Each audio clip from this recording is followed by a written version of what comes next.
What does freedom mean to you? Does it mean the freedom to choose? The freedom to have a family and raise your kids according to your own values? What about living a wild, adventurous life, experimenting with music, relationships, or art? What does freedom really mean? What if freedom meant something that only a few Americans still understood? What if it meant that your choices and your values were set by you, rather than by some politician in a far-off capital? Some people think we're only free to choose to live exactly how they live, by their moral code, or their narrow worldviews. But if liberty means anything, it means that you, and you alone, have the power to exercise your rights to which the laws of nature and nature's God granted you. It's time to put these principles back into action. It's time to restore the American dream, activate in our communities, and take our country back. It's time to wake up, America.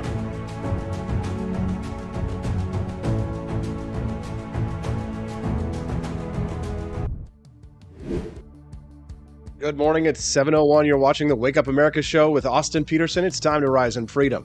First up, we've got Jeremy Cady from Americans for Prosperity in Missouri. He joins me to discuss the Show Me State tax cut. We'll talk to him about all that and more. Then at 8:30, everybody's favorite Rare Camellia joins us to discuss why big tech is failing, despite calls from both parties to regulate them for being too powerful.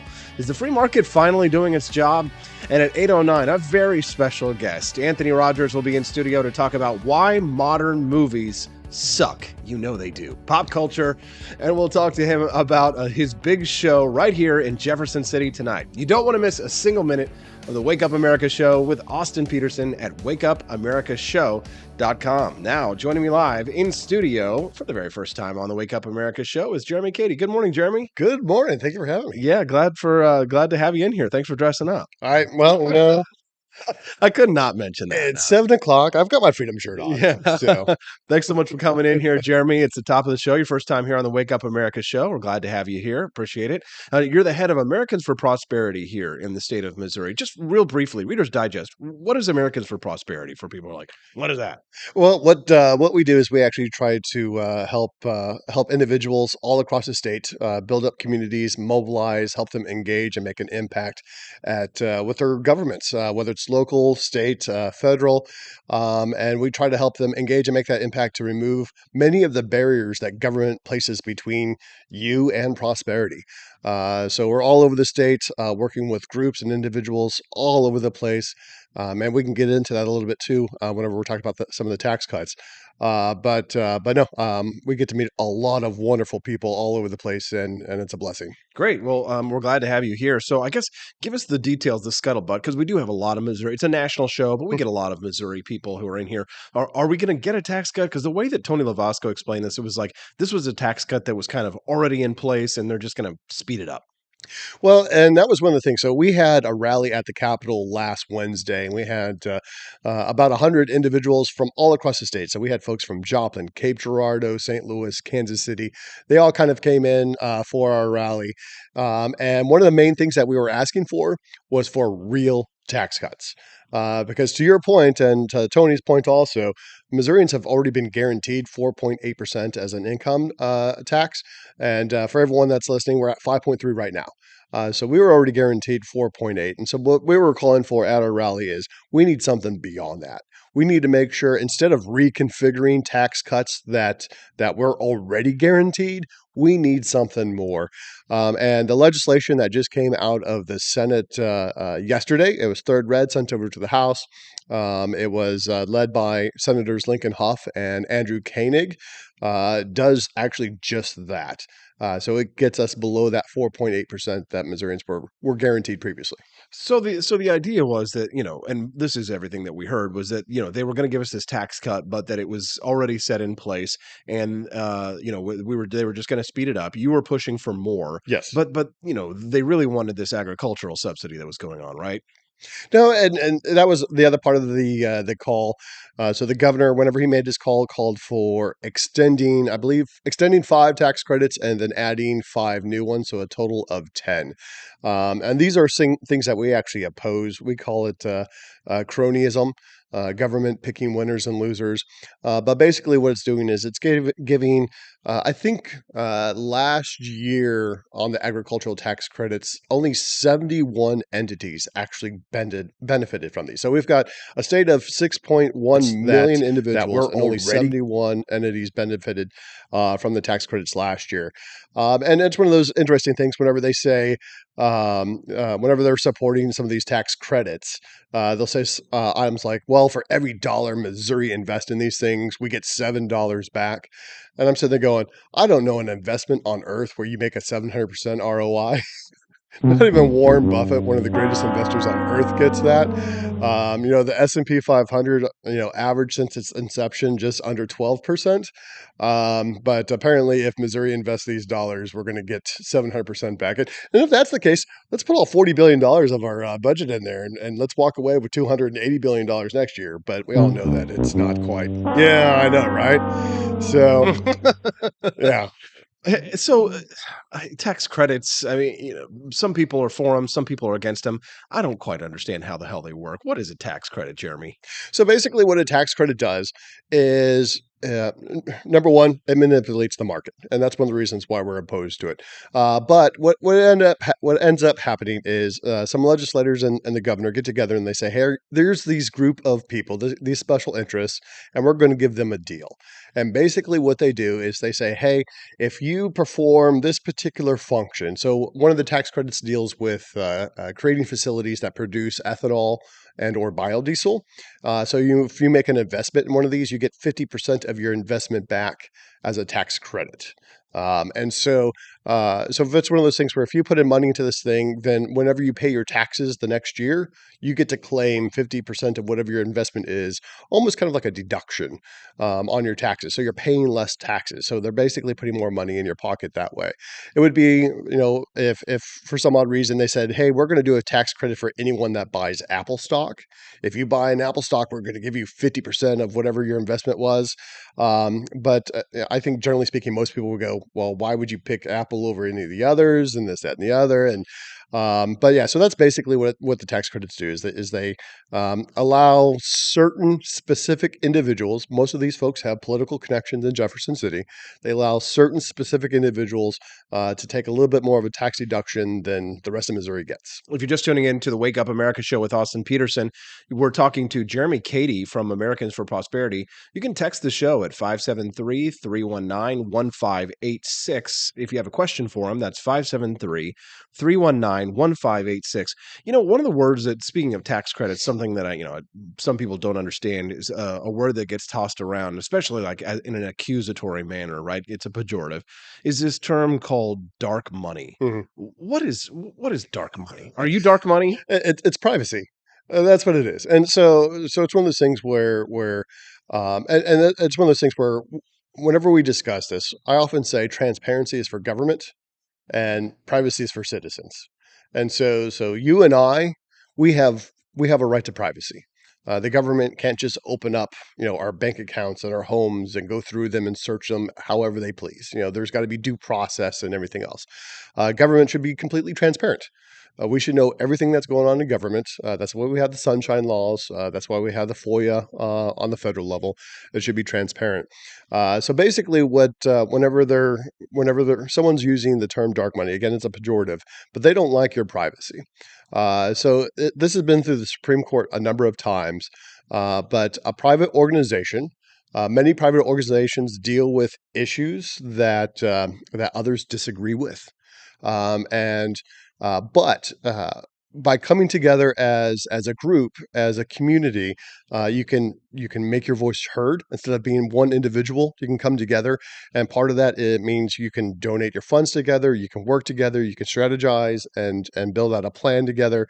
And we see that with a number of different groups. And so we've got groups from the right and the left that do this. You've got Americans for Prosperity, you got NRA, you got ACLU, all sorts of groups. And it's basically a lot of groups that come up and try to advocate for particular issues. And there's other people that disagree with them. But the Supreme Court has ruled a number of times that members of those groups, donors of those groups, should be should be and be maintained private, because if we remove that privacy, we're actually disparaging speech. We're actually making it harder for people to have their voice heard and to have that free speech right. So it's one of those things where dark money, it is a pejorative, but if we were going to undo it, we would actually be violating speech. We'd be violating your freedom of association, and a number of items like that. So our big thing is Could I donate dark money to a candidate? Could I privately donate to a candidate in some way? well, actually, I think that's a discussion that we should be having. So right now, no. And so if you donate to a candidate, it says Austin Petersen donated to this individual. But at the same time, though, for that same reason, should other people know who you donated to? You know what I mean? And it's one of those things where, especially in the politics that we Well, have how's today, Antifa going to find your house? exactly though, and as divisive as things have gotten today, I mean, if you donate someone, people want to dox you. They're like, "Oh, you donated to someone that we don't like." During the primary, we endorsed Mary Elizabeth Coleman, who received some campaign funds from who was it? The CEO of Netflix, I believe it was. Oh, really? Well, he's a big education reform advocate, and some progressives didn't like How some of the dare stances. you? I know, but some progressives didn't like the stances that Mary Elizabeth takes on a couple of other issues, and so then they tried to oust the CEO of Netflix and say you shouldn't be the CEO anymore of your company. And so it's one of those things where those are some of the reasons why we definitely advocate for privacy. We advocate for the freedom of association, and Americans for Prosperity. We are an organization, and Should you be able to donate an unlimited amount of money to a candidate, like just infinite dollars, anybody you want, completely privately? I mean, anybody in the world, I mean, could just donate money to a candidate. What if somebody in Pakistan wants to send $1 billion privately to somebody, right? Isn't there a Manchurian candidate problem in something like And this? and yeah, I'm well aware of that, and I'm not advocating for or against candidates, having their donations secret and or open or transparent. But at the same time, though, I do think it needs to be part of the discussion. We do have doxing out there. I believe. Oh, goodness gracious! I forget what it was in state law. If you donate a small amount, so I think if I donate $10 to someone, like that doesn't have to be reported. But at the same time, though. I do know that we've got laws in place that make sure that foreigners can't come in and donate in our elections and sway it that way. But at the same time, though, I think a lot of folks need to keep in mind that generally speaking, if you're donating to someone, you're donating to them because you agree with the policies that they're pursuing. You're aligned with them. Oftentimes, it's made out to be evil that you're somehow trying to buy them and buy Right. their vote. It's like, no, I go through, I review the candidates that I like, and I say, you know what, I agree with this one, so I'm going to support them. Right. But I mean, but right. But here's the thing. But let's be honest here, Jeremy.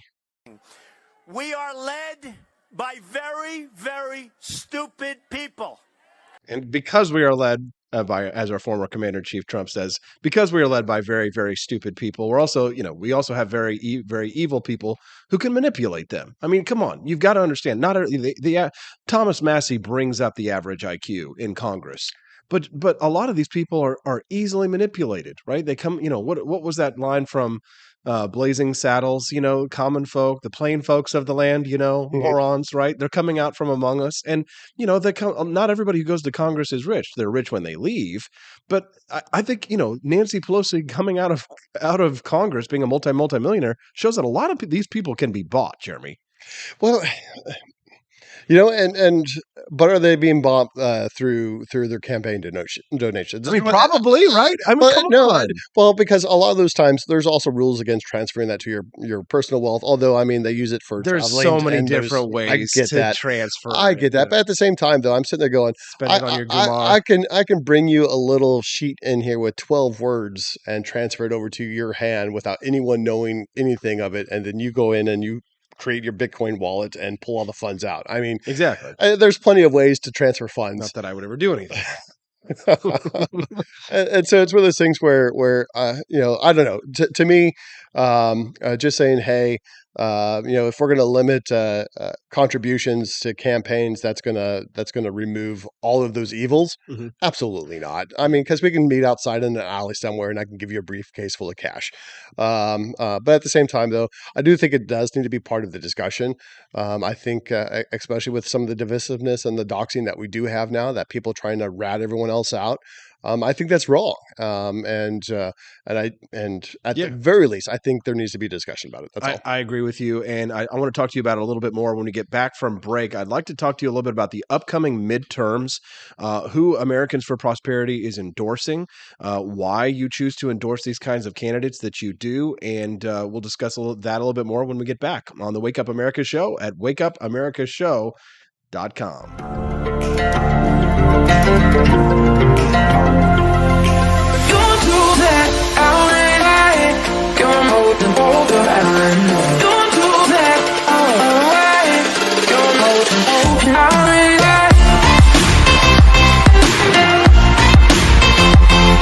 It's morning again in America. Our country is prouder and stronger and better.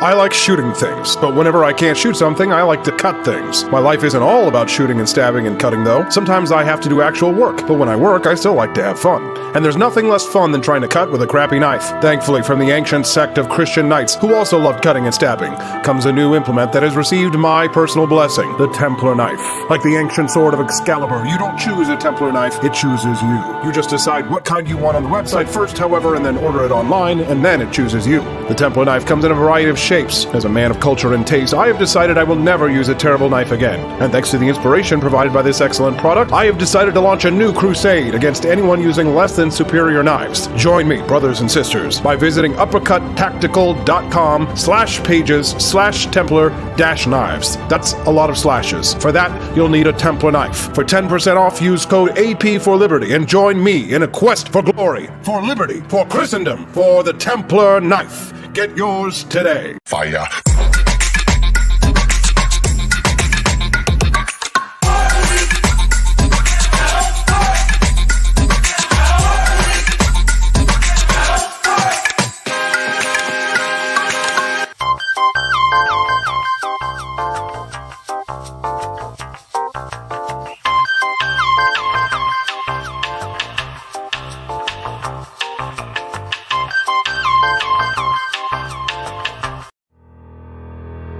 Your printing company stinks. They charge you too much money and they don't love America enough. We've got the solution. Patriot Printing USA. Whether you're running for office, saving souls, or just need business cards that will get you the new job you've been looking for, Patriot Printing USA has got you covered with the best prices around. Palm cards, brochures, bumper stickers, door hangers, you name it, we've got it. PatriotPrintingUSA.com. That's PatriotPrintingUSA.com.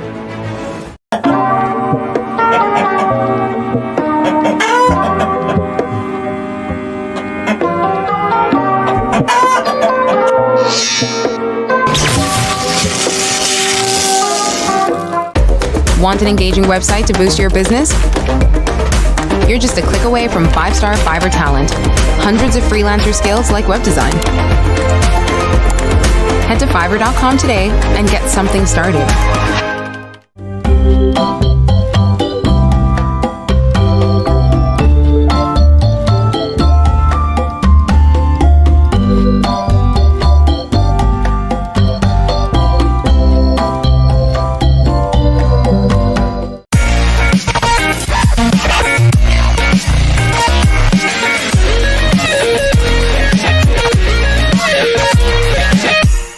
Average Americans are turning into conspiracy theorists at an unprecedented rate.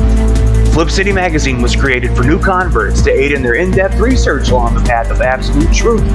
We offer the hardest-hitting news and opinion delivered uncensored in print directly to your door. Display proudly on your coffee table or hide discreetly under your mattress. Flip City is the magazine they don't want you to see, much less read. Subscribe to Flip City Magazine today at flipcitymag.com.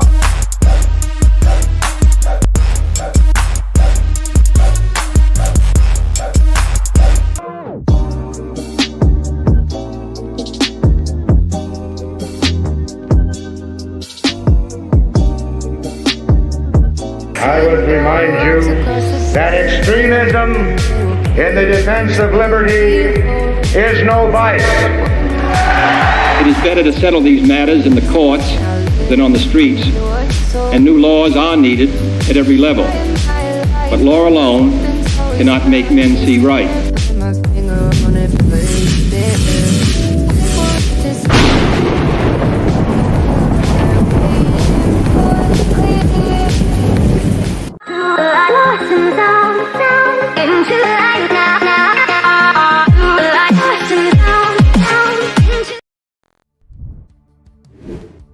Good morning, it's 7:20 and you're watching the Wake Up America show with Austin Petersen. Thanks for sticking around this morning. We love it when you send us a text at 573-319-1586. Glad to have you here, and we are still hanging out with my buddy Jeremy Cady from Americans for Prosperity. Good morning. How are you doing, sir? Still doing great. Yeah, doing good. Fantastic. Good. Thanks for sticking around with us, Jeremy. Glad to have you here. We were talking about something that was kind of interesting during the break. The topic of the show today is why modern movies suck. And you talking about like the Netflix CEO making a donation to somebody because of the school choice issue here in Missouri, and people freaking out about it. It just kind of reminded me of that incident where, Netflix had to put out a note about their employees over the whole Dave Chappelle show. You remember this nonsense, what this was all about? Yeah, it was it. Because they didn't like a lot of what Dave Chappelle was, I think, saying on his show. And so, if I recall, a lot of employees started pushing back, saying, hey, we need to cancel this show. We need to take it off the air. We're not going to work on this show. And if I recall, I believe the CEO at the time kind of pushed back against that, said, no, they've got a contract with us. We're going to work with them. We're going to do it. And, Dave Chappelle has just as much of the woke were freaking out about the Dave Chappelle special because he was making jokes about trans people. Yeah, and so they, if I recall, Netflix pushed back and said, no, we're going to keep doing it, and we're going to let Chappelle have his corner and have his voice heard too. So, but you were telling me though about like politics. That Lord of the Rings is essentially always been a political, but it was about World War I. You're right. I mean, like it was about the politics of World War I. Am I wrong? So it's one of those things where we've had political discourse in a lot of our entertainment media for quite some time. Lord of the Rings is no different. And there's actually a fantastic book on that. I'll have to get the title over to you. I've got it at home though. That actually goes through Tolkien, and then also who else was it? I forget at the time, but yeah. It was a political story. It was about the good versus the evil, the industrialization of everything, and so it was a big political story. But it was creative. It was great literature. Like I still have it, and hopefully my children will be reading it here pretty shortly as well. But no, I think we've had political discourse in our entertainment and media. I think even Bugs Bunny and Tom and Jerry at the very beginning. You said Bugs Bunny. Bugs Bunny was political. Why is Bugs Bunny political? What's up, Doc? Well, because they highlighted issues that were going on in their day and age, kind of like how South Park does that today. And so, South Park, you could look at it and be like, oh, that's just funny. But at the same time, though, they're also highlighting issues that we're talking about But today. I mean, it's very obvious with South Park. I'm trying to figure out where the political message is in Bugs Bunny. I mean, look it up. Making this up. No, I'm not. You can look it up, but liar. But no, it's one of those things where I think we've had political discourse in our entertainment for quite some time. But at the same time, though, today it seems to be more along the lines of we've got to stop others that we disagree with from being able to speak. From being able to have their political discourse in their entertainment. Mm-hmm. And so I think it was one of those things where before, it was a little more open. Anyone could pretty much do it. And you could, if you could get the backing and the funding and you can get on the television and get your contracts, you could get it done.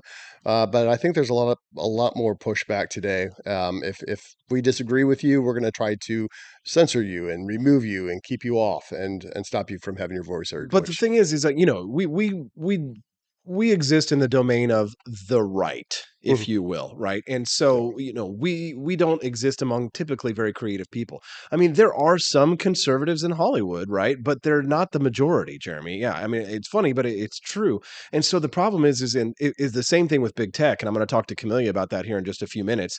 But the problem is, Jeremy, is that we don't own a lot of these distribution networks. We don't own Facebook, right? People, right wingers don't own lots of popular platforms, although that's starting to change. And we are streaming this show not just on Facebook and YouTube, but we're also streaming on Rumble as well, because I'm looking for other alternatives to kind of get away from the media monopoly.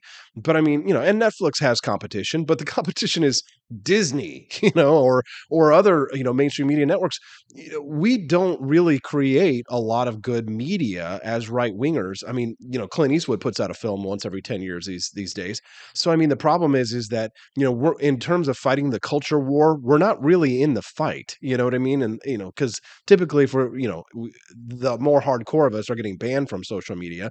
And what is the response? I guess the Daily Wire is doing some creative stuff, but I mean, I don't know how we fight these culture wars with our hands tied behind our backs, Jeremy. We certainly, because, for example, you work for Americans for Prosperity. I can imagine that the Kochs and that AFP, they're probably not investing a lot of money in feature films, right? And it's really hard to convince a conservative that, hey, you need to be spending money on this because movies aren't always a good investment.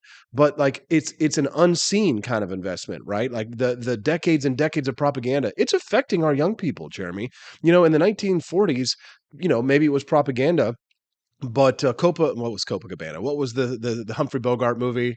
Here's looking at you, kid. I am really bad at this stuff. Oh no! Never take me to a Trivial Pursuit game. Oh no! It was somebody text me in 573-319-158. Casablanca. There we go. Casablanca. You didn't see Casablanca? No, I have never seen Casablanca. This is why we're losing the culture wars, because all of our eggheads are spending all of their time at the Capitol dealing with people who who just want to get paid by lobbyists when we should be making some feature films.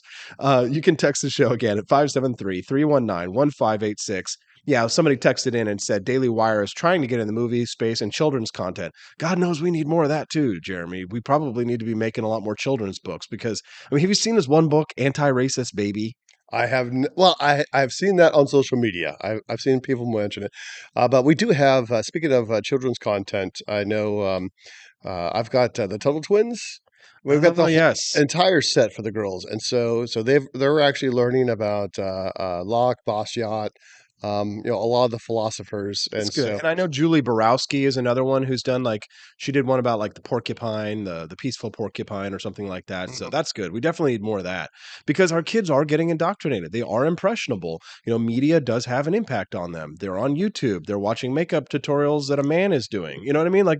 They're watching TikTok videos and I got to say, they're watching these TikTok videos and China does not have their best interests at heart, Jeremy. Well, and especially whenever it comes to kids, though, that's where parents need to step in and make sure that that they're being a little bit more watchful.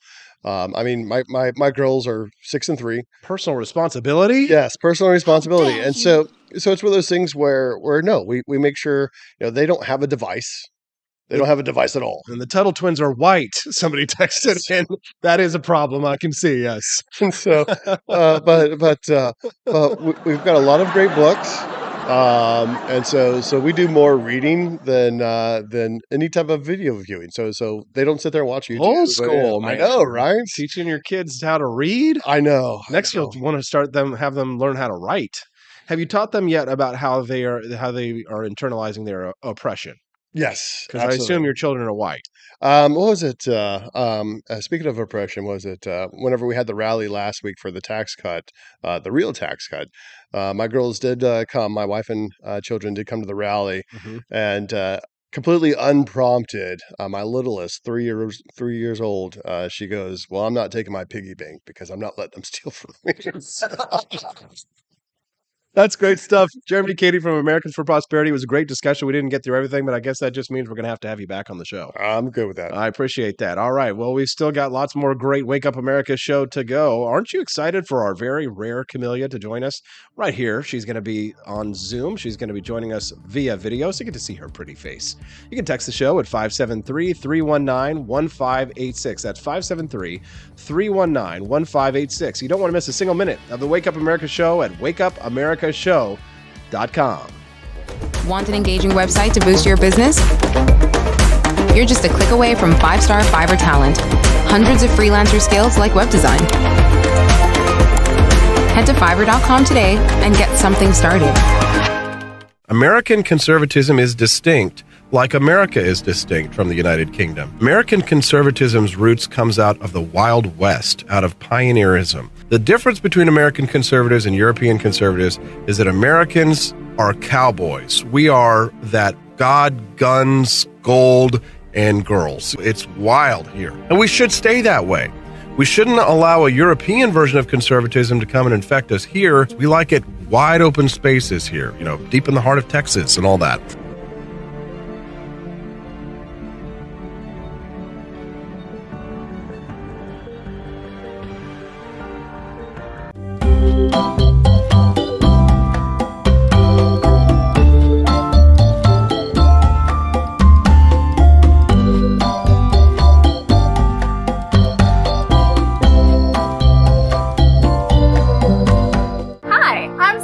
Austin's wife. I want to thank you all for watching the Wake Up America show with Austin Petersen.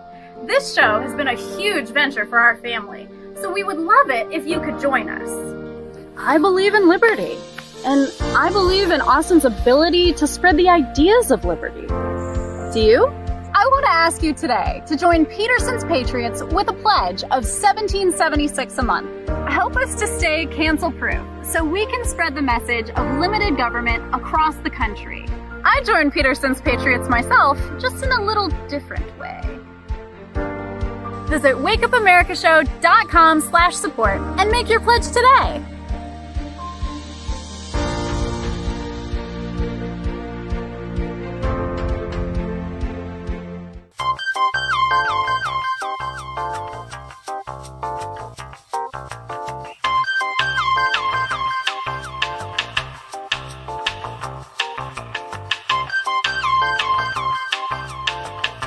Average Americans are turning into conspiracy theorists at an unprecedented rate.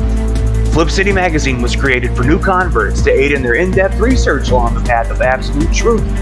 We offer the hardest-hitting news and opinion, delivered uncensored in print directly to your door. Display proudly on your coffee table, or hide discreetly under your mattress. Flip City is the magazine they don't want you to see, much less read.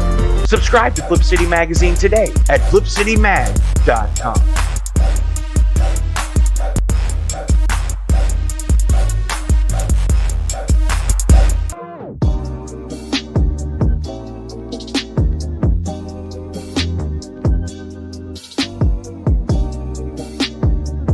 Speaker Pelosi's husband, Paul, made a big investment in chips just before Congress votes on a bill that would give $52 billion in subsidies and tax credits to the chip industry.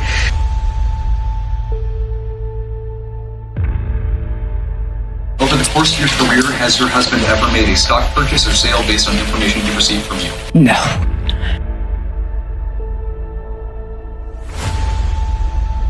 And I believe if you come to our border, you will be turned back. Do not come. Do not come. Have you ever received a royalty payment from a company that you later oversaw money going to that company? I don't know as a fact, but I doubt it. Well, here's the thing is, why don't you let us know?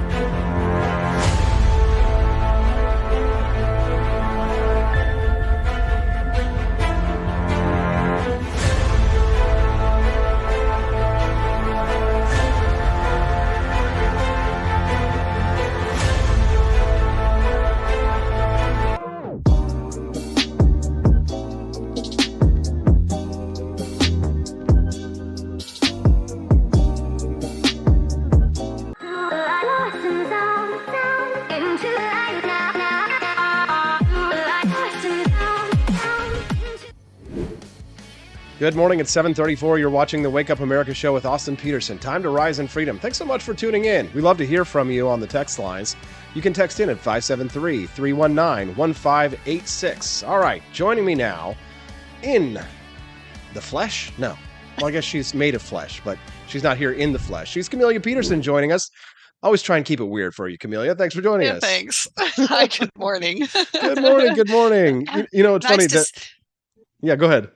I was going to say, nice to see my boss in studio this morning. And I would just like to point out that I dress up for you people. Yeah, thank you. I appreciate that. You see Jeremy walking in here with his sandals. Only I'm allowed to dress like that Like in this all studio. casual. Yeah, exactly. Well, thanks for joining us, CJ. Glad to have you here. We're going to talk to you about the topic that I sent you about big tech failing and Rumble and, YouTube and Facebook and all that stuff.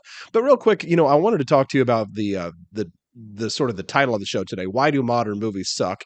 And Anthony Rogers, the comedian, is going to be in here at 8:00, and he's going to goofball about it, and we'll get way into more details there. But I mean, you've never really been into pop culture, and you lived in a cabin in the woods with a cult, and but I mean, you've never really been into movies. Although I did show you some of the classics over the last couple of years for our friendships. But I mean, if you had to take a stab as someone who's kind of more of an outsider to pop culture, why do you think modern movies suck? Well, I think a lot of what we've been seeing lately with the complaint that there's almost nothing original anymore, or it feels like it, because it feels like they're constantly doing like a remake of something or another version or another in a series. And that feels like, anyway, the majority of what comes out. Or they are things that just don't appeal to people, or they are putting in a lot of, Jeremy's right. We've always had political commentary in our entertainment, but it feels like they're being much more overt about pushing that. I mean, at least they used to be creative about how they put it in there. Now they're not creative about it. They're just like, here you go, in your face. Yeah, good point. I was watching a video this morning about like the new Little Mermaid remake, and did you see the original by chance? The original cartoon Disney version, right? It was all bright and pretty, and you probably didn't watch the trailer for the new one, but if you probably saw some of the pictures, it's very dark, very scary, and I mean, I guess if you lived at the bottom of the sea, that's kind of how it would be. But I mean, it's kind of like, I don't know, movies are sort of reflecting our very dystopian reality of today. And it used to be that you would go to a film to see escapism, but now it's almost like many of the works, like Game of Thrones, which another one you probably didn't watch, but I mean, very gory, very bloody, very dark, very evil. And it's kind of like, like I used to go to movies or watch television to escape, but it's almost like you can't escape the dystopia even in your entertainment anymore. Am I right or am I wrong? Well, yes and no. To be fair, some of the older Disney movies were pretty dark. I mean, when you go back and you watch like Snow White and some of those around that time period, I remember when my girls were little and I went back and we watched those and I was like, dang, it was like, I don't know if I want to, I mean, like, that's dark. I don't know if I want, that's kind of scary. I don't know if I want to let them watch that.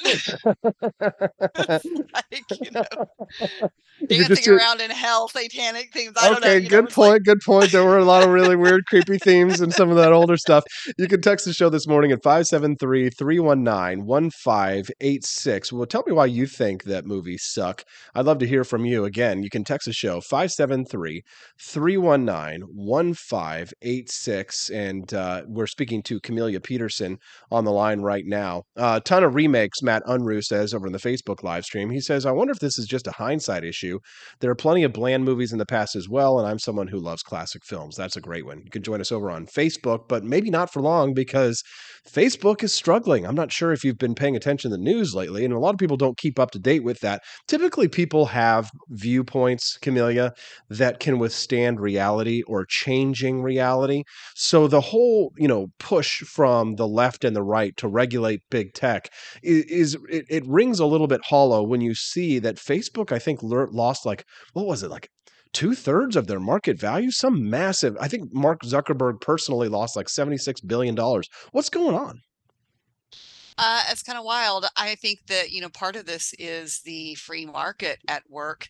And I remember seeing an article a year or two ago, I guess, that had some kind of leaked internal notes from some internal meetings at Facebook before they rebranded as Meta, and they were having this whole discussion of how do we appeal to the younger generation, because the reality is that kind of Facebook is the social media platform for boomers, so to speak. And a lot, I don't use Facebook nearly as much as I used to. I keep up with people on it, but the reality is I do continue to use it because it is still the best social media platform for reaching people that I work with the most in grassroots work, because that is the voting demographic who is still using Facebook the most.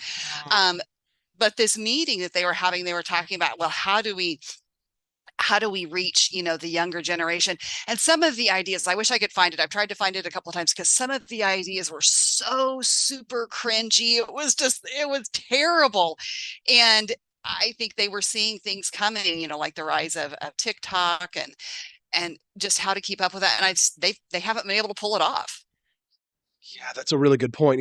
It's sad to see like Instagram, for example, trying to copy what TikTok is doing, and a lot of these companies, they don't realize that people who use your platform, they use it because they like that functionality, and so they're all trying to kind of copycat each other.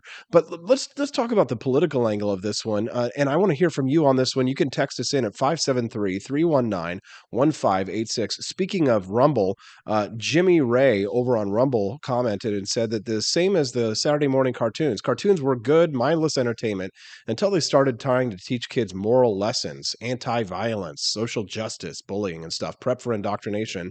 Same with movies. Movies used to just try and tell a story. Now they want to indoctrinate you, and they're so obvious with it, they don't try to hide it anymore. You can text into the show with your thoughts at 573-319-1586. But on, in regards to the political question, Camellia, big tech has been a really useful cudgel, or not a cudgel, but it has been a really useful foil for politicians to campaign against, especially Republicans in recent years. And listen, I'm on the edge of being banned from Facebook as we speak right now. I'm on a 90-day ban.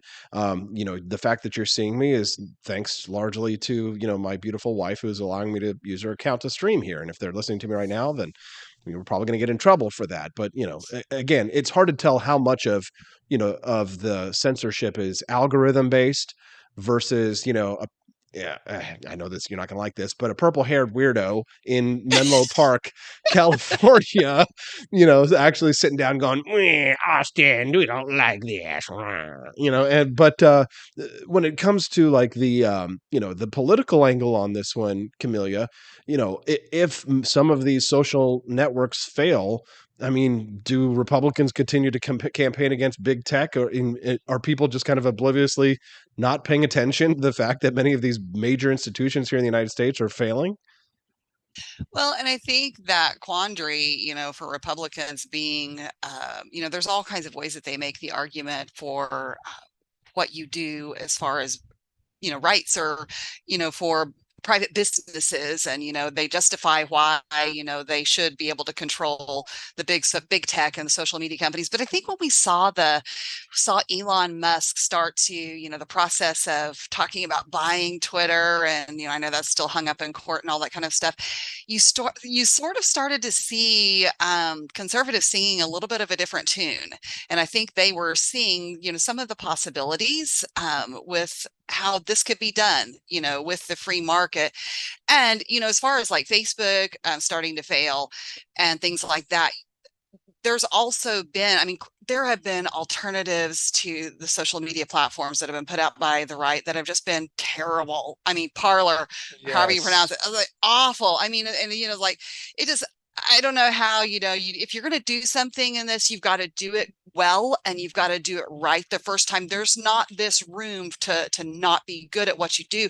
But Rumble, some of those platforms, those are taking off. There's some things that are starting to have some real staying power. And I talk to a ton of people who tell me they're not on Facebook anymore, but they're over on Rumble. People are using Telegram to communicate a lot. These are things that I have not broken down and gotten myself into yet, but Yeah, but I it's probably like will have TikTok. to.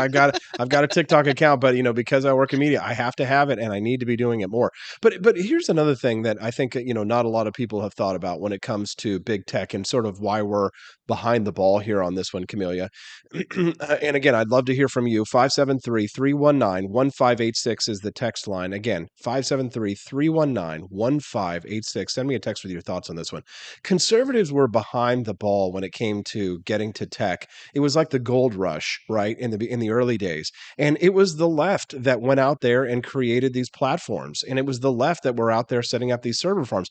Camellia, I can remember a day back in the late 90s to early aughts when, conservatives would lift up their, their nose in the air about being on computers and going on the internet. And that was something for nerds and dweebs, and they played football and did all this other and watched football. And, they didn't engage in online tech forums. I was one of the people who was on AOL Instant Messenger and chat rooms trying to figure out how my, 56K modem worked in my house, kind of like the one apparently Scott Fawn has set up here at the Missouri Times. But just kidding, Scott, if you're listening. And conservatives, they thought that it was just a fad. They didn't buy in early, and then by the time they figured out how powerful a medium technology was and the internet was and websites and things like that were, it was too late. I mean, I remember Newt Gingrich and many of these other people, they're like, oh, we've got to get into web video. I was the guy in 2008 who started making videos and set up a YouTube account for the Libertarian Party because they're old, right? And a lot of the conservatives in politics are older, and they always have been. It's an older demographic on the right. The left, they've got younger people, a lot more young people and progressives, and that's why they dominate big tech today. That's my view of it. And so now it's kind of like the right is playing catch up, but like the real estate, it's like, I don't know if people know how McDonald's works, but like McDonald's makes their money on real estate, not from selling French fries, right? So the big corporation does. And so it's kind of like, with Parler, they got kicked off their Amazon servers because, that's the real estate in that sense. And so conservatives, they're trying to build on land that they don't own. And that's a big problem. Yes, and I think this goes back to kind of an overarching issue with conservatism anyway, and maybe it's inherent in the term conservatism. You see it now kind of in the TradCon movement and this return to traditionalism. And I get some of that, and I get the reason for that push, but they take that return to traditionalism into all aspects, including technology. And you see a lot of people talking about, how evil it is, we got to go back. And I think that's been a consistent thing, is that they've always resisted advancement for some reason. That's and so, great yeah, point. you're right. They've let the people who are willing to take it and run with it do that. And they're, we've lost in that. We've lost in, when you were talking with Jeremy about, investing in movies, that is the part of the right and the conservatism that we lose on huge, is we don't message well. We don't tell the stories. We like logic and facts. We don't like to appeal to emotion. Logic, everybody. It's like that Ben Shapiro quote where he says, facts don't care about your feelings. But the opposite is true. Feelings don't care about your facts. That's absolutely true. And that's why, and that, when you're talking about, organizations and dark money and all these things that people talk about with Americans for Prosperity, we hear about it all the time. But actually, that's one of the things that we really focus on when we talk about, working with people and training people in grassroots advocacy, is that you need to be able to tell your story. You need to be able to tell how the principles of liberty make your life better, and use your own story and the story of people around you to communicate that to other people so that they can actually relate to it. It's just not this idea that you're telling them that has no practical application. So we have to get better at marketing our ideas and our stories. I love this. I want to continue this conversation, Camellia. I have to go to a commercial break, but will you stick around with me for a couple minutes? Sure. All right. We're going to go to commercial break. First, real quick, let me read the text I got at 573-319-1586. One of our friends texted in and said, the problem with big tech regulation is it's the same thing that Democrats want, just for different reasons. Free market solutions are the best option because anything the right wants that's the same as what Elizabeth Warren wants is terrifying. That's from our friends down at Turning Point USA in Missouri State University. And they say, hi, Camellia. Thank you so much. Appreciate that. Now, Camellia is going to stick around with us, and we're going to have a lot more of the Wake Up America show at wakeupAmericaShow.com. I enlisted as a medic to be there to help my patients, and after an injury, I found myself as a patient. I experienced post-traumatic seizures. Depression is a big one that comes along with it, PTSD. So I pursued my PhD in neuroscience and regenerative medicine. The coalition has helped fund my academic pursuits. They genuinely care about helping the vet in whatever way that they can. Through supporting the coalition, you're supporting some of the veterans that have the biggest needs. Visit saluteheroes.org to learn more.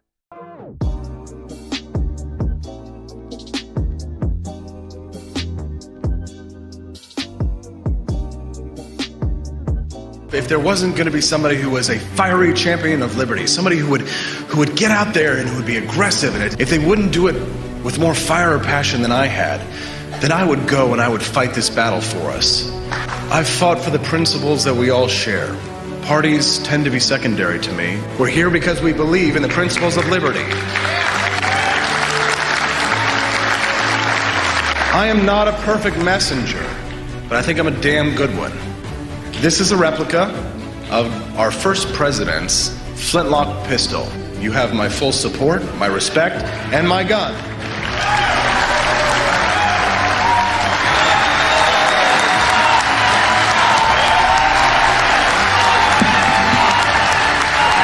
Thank you both.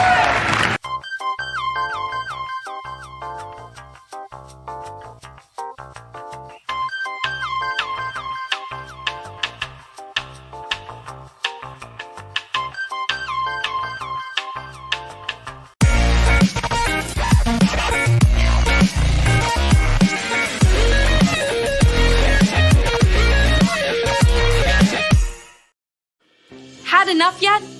Do facts no longer matter? Are lies to be encouraged instead of punished? This is not our inheritance. If truth no longer matters, we will not remain free for long. This is our generation's challenge, to defend our founders' hope that we the people could self-govern if we defend our right to get the facts. And right now, we're building the only defense of free people have, the facts, on every politician, every position they held, every statement they've made, every vote they've made, and any cash they've taken. It's the real history on those now pandering for your vote. There are hundreds of young people building our defense right now, and they need your help. We all have our passions, but as our ancestors knew, when events become so foul they threaten us all, we must stand and defend each other. Please, have our backs. Join us at votesmart.org.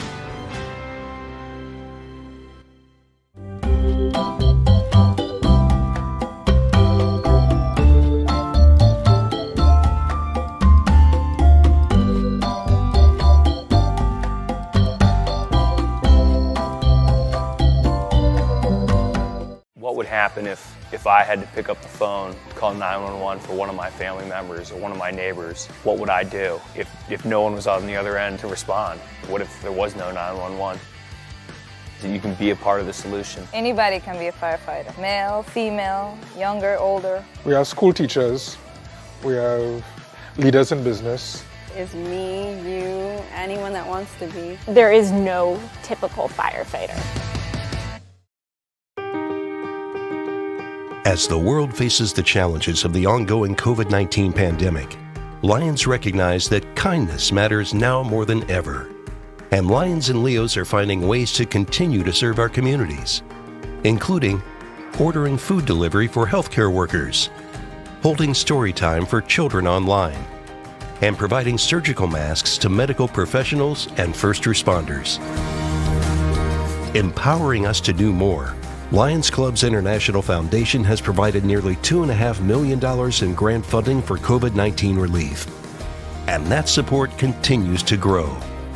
For more than 100 years, in times of need, Lions always find a way to help those around them. And after we emerge from this, we will be stronger than ever. Visit lionsclubs.org to learn more.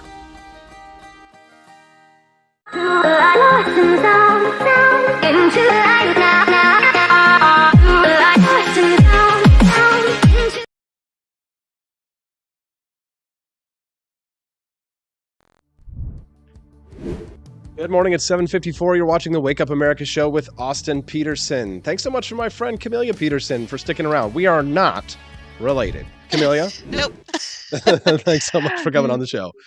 There's a lot of Petersons on this show.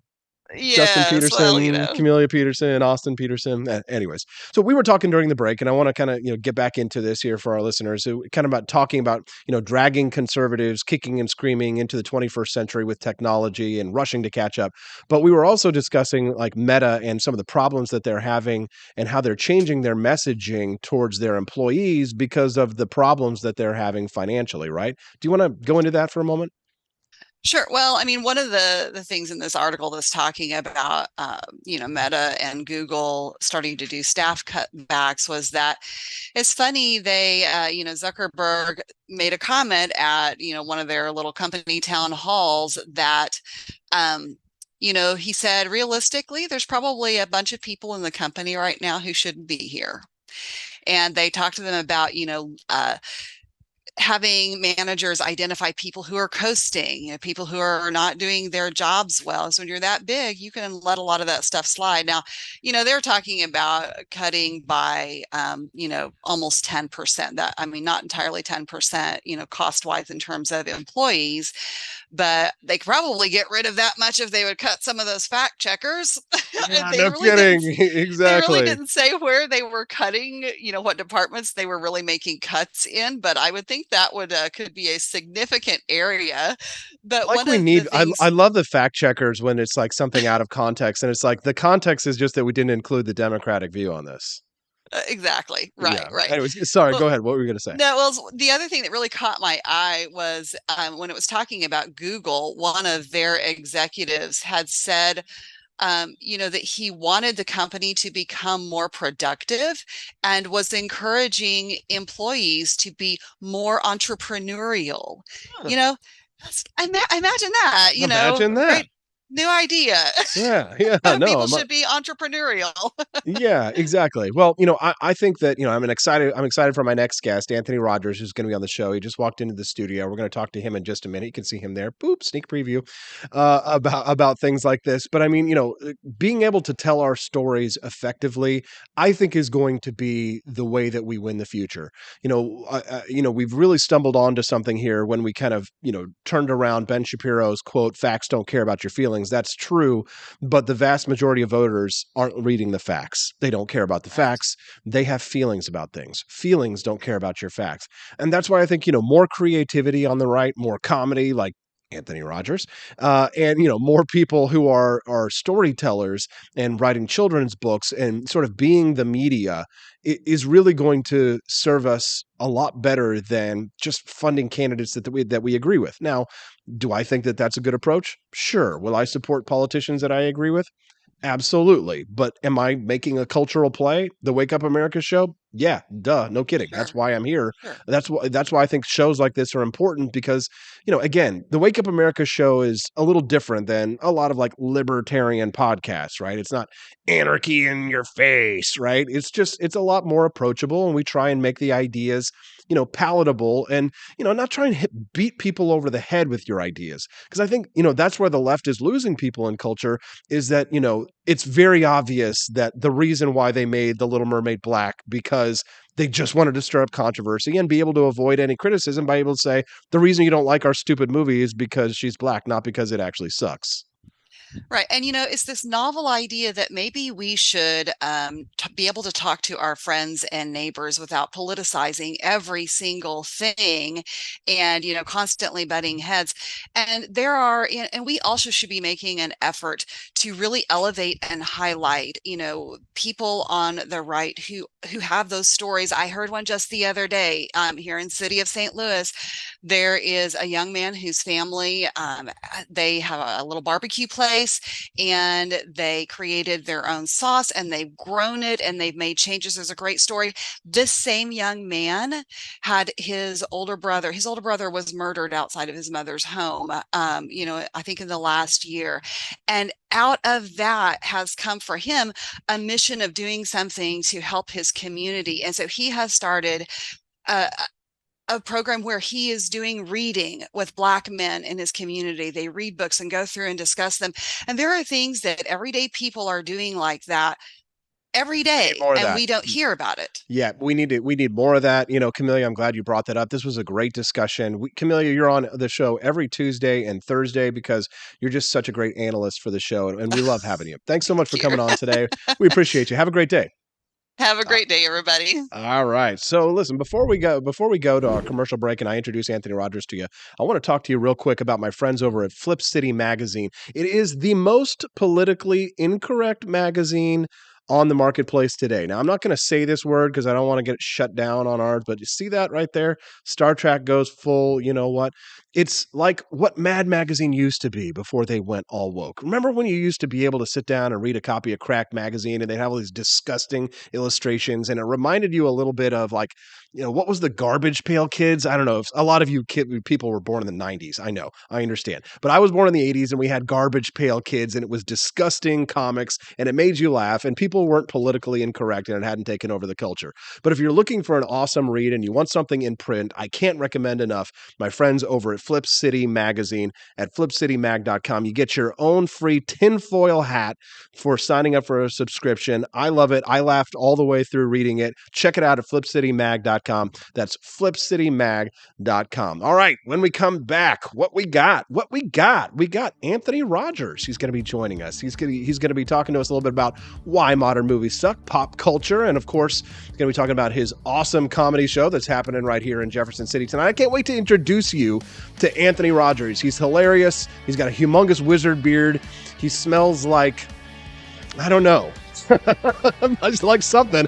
And we'll talk to him when we get back on the Wake Up America show at wakeupAmericaShow.com. Hello, my name is Kelvin. Welcome to Frenchy Bush. This is my Dee Dee's website. Now I've decided to speak to you with my real voice for the first time ever to tell you about how cool Frenchy Bush is. But I've decided that this is the perfect opportunity to share with you. Frenchy Bush is a good website. You should follow us on socials. If you like Frenchies or any kind of bulldogs, me and my new brother George are going to try to make your life more fun. Hello, I'm George. My neck isn't really thick yet, but it will be. We are so glad you're here. Please ignore my floating eyeball. It helps me spot predators who might be approaching from the sides. Dee Dee made Frenchy bullshit to review things that he uses on me and my brother to tell you if it's good or bullshit.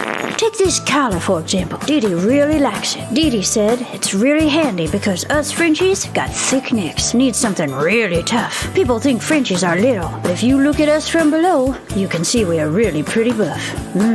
Beefcake. Yes. Look at my creamy thighs and chest. Yes. You like that? Big brother, please focus. Frenchy Bush.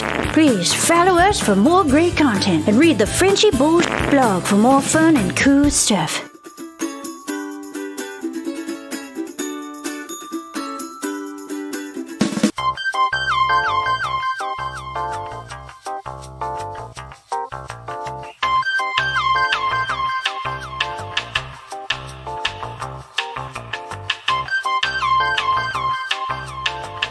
I'm a public defender. I am a public defender. I'm proud to be a public defender. 80% of Americans accused of a crime will get appointed a public defender. Everybody from a speeding ticket to capital murder. For every $1 we spend on public defenders, we spend $3 on prosecutors. Public defenders have to do pretty much everything on their own. Social workers, counselors. Investigating is another piece of it. The average public defender holds 300 cases annually. You never feel like there's enough time. Public defenders have health issues all the time. A lot of people give up and say, I can't do this work anymore. Gideon's Promise trains, mentors, and supports public defenders.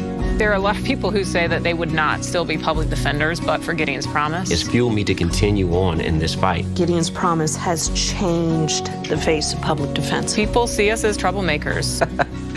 Good trouble only. We don't make it easy. It should not be easy to take away someone's liberty.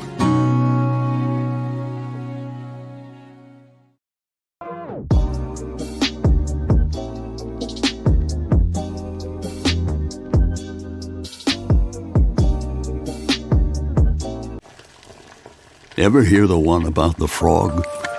Put a frog in a pot of boiling water and it'll jump right out. Here's my resume again. But put a frog in a pot of cool water and slowly heat it up, and that frog will boil. It's a lie. But as a metaphor for us and all that we go through as veterans, Do you have any real-world experience? it's a story that rings true. We make excuses for how we feel. We push everything down. We tell ourselves the lie that it's easier to stay in that boiling water, to disconnect. And some days, maybe it is. But you've never been interested in easy. Make no mistake, reaching out is hard. Do it anyway. You're not alone. You've got this. You are not a frog. Find resources at va.gov/reach.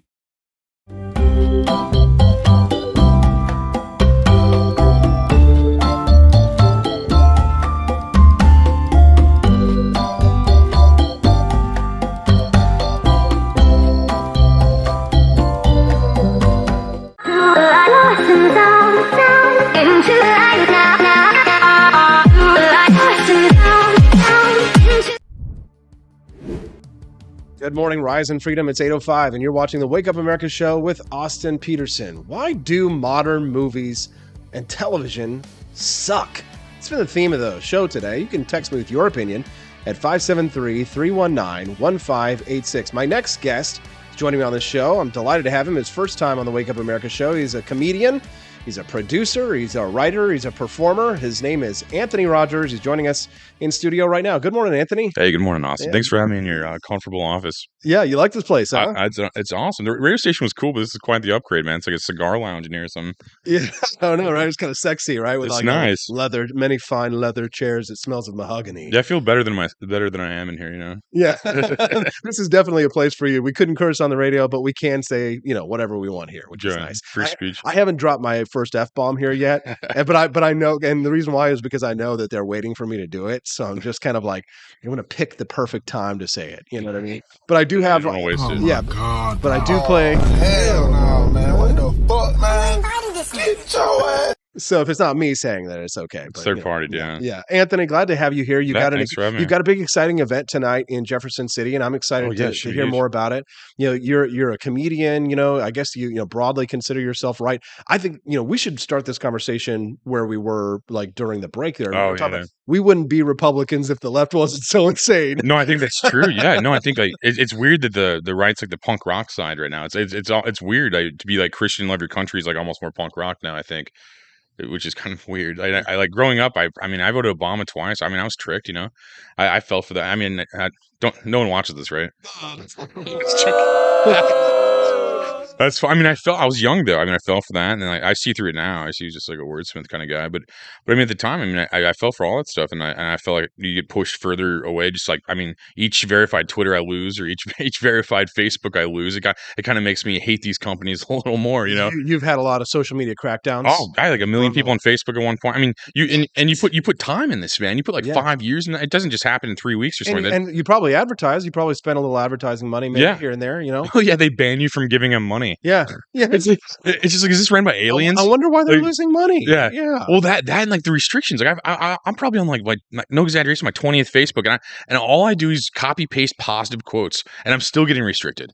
It's like I'm not talking about Hunter Biden. I'm not talking about like the election fraud. I'm not talking about any obvious thing like that. I'm literally just like you should work hard. Just copy pasting really positive quotes, and they still restrict me from going live, from buying ads. For these, I want to connect the world. Like that's what he says his goal is, but it's like you're doing the opposite. Yeah, you're like disconnecting the world. If you're just tuning in the show, we're talking to Anthony Rogers. You can text us this morning at 573-319-1586. Camellia and I were kind of talking about why these big tech companies are failing. That's one thing, right? But and why conservatives haven't been able to build very good alternatives. We are on Rumble, and I think that it's definitely going there. But conservatives were late to the game, right? Well, we had Parler, and that was banned. Parler blew up in like 10 seconds from all the Twitter. Like that was probably an FBI psyop, but to be honest, but but everyone went to Parler and they took them off the apps. I mean, that the thing is like there's not a lack of conservative ideas. There's a lack of conservative voices that cancel everybody. Like there's a lot of comedians that are conservative that were canceled. I mean, like Milo, like was hilarious. I mean, he was canceled. I mean, they canceled a sitting U.S. president. I mean, like so they just don't care. They cancel everybody that's conservative. I mean, almost unless you're like in. I guess I imagine they have like infiltrated like the party as well. I imagine. For example, we were talking about the servers, right? So the problem was that they had hosted themselves on Amazon, and they had expected that they'd never expected that Amazon was going to pull their servers from them under anything like that. But I mean, that's kind of like that was the problem, was that we as conservatives, I guess we can call ourselves broadly that. I'm really a libertarian, but I mean, people who are on the right, we're all fascists to the left, but I mean, and racist.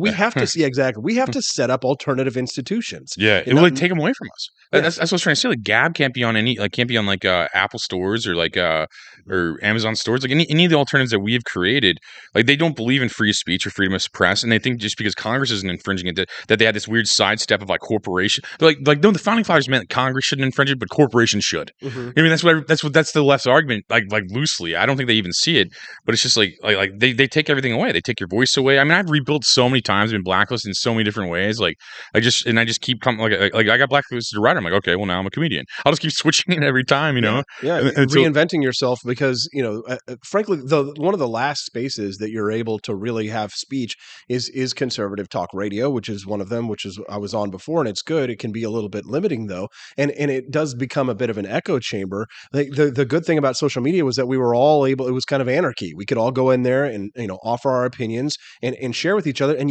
we might hate each other. We might say hateful things to each other, but it's the internet. Nobody's going to get hurt. That's what it's for. It's words, right? But the left has equated words with physical harm.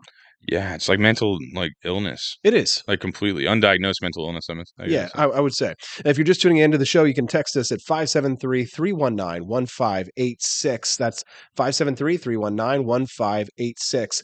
Andy Opperman texted in. He said, conservatives and progressives have one thing in common. They can't distinguish between the baby and the bathwater. One wants to save it all. The other wants to chuck it all. Neither are palatable. Another listener texted in and said, few good movies have come out in recent years. Ford versus Ferrari is a favorite, so I cherish my older movies. I have about 1,000 films on disc. I gave Kate The Cosby Show on disc because it was a great show that she loved growing up despite Bill Cosby's foibles. The irony in him attempting to censor The Little Rascals is not lost on me, says Quest Fanning from Brooklyn. Another one says, make politicians irrelevant again. Boy, wouldn't that be nice. Anthony, the topic of the show today is why modern movies suck. And if you're just tuning into the show, text us at 573-319-1586. Tell us why you think modern movies suck. But is it just remakes? Is it indoctrination or what wokeness?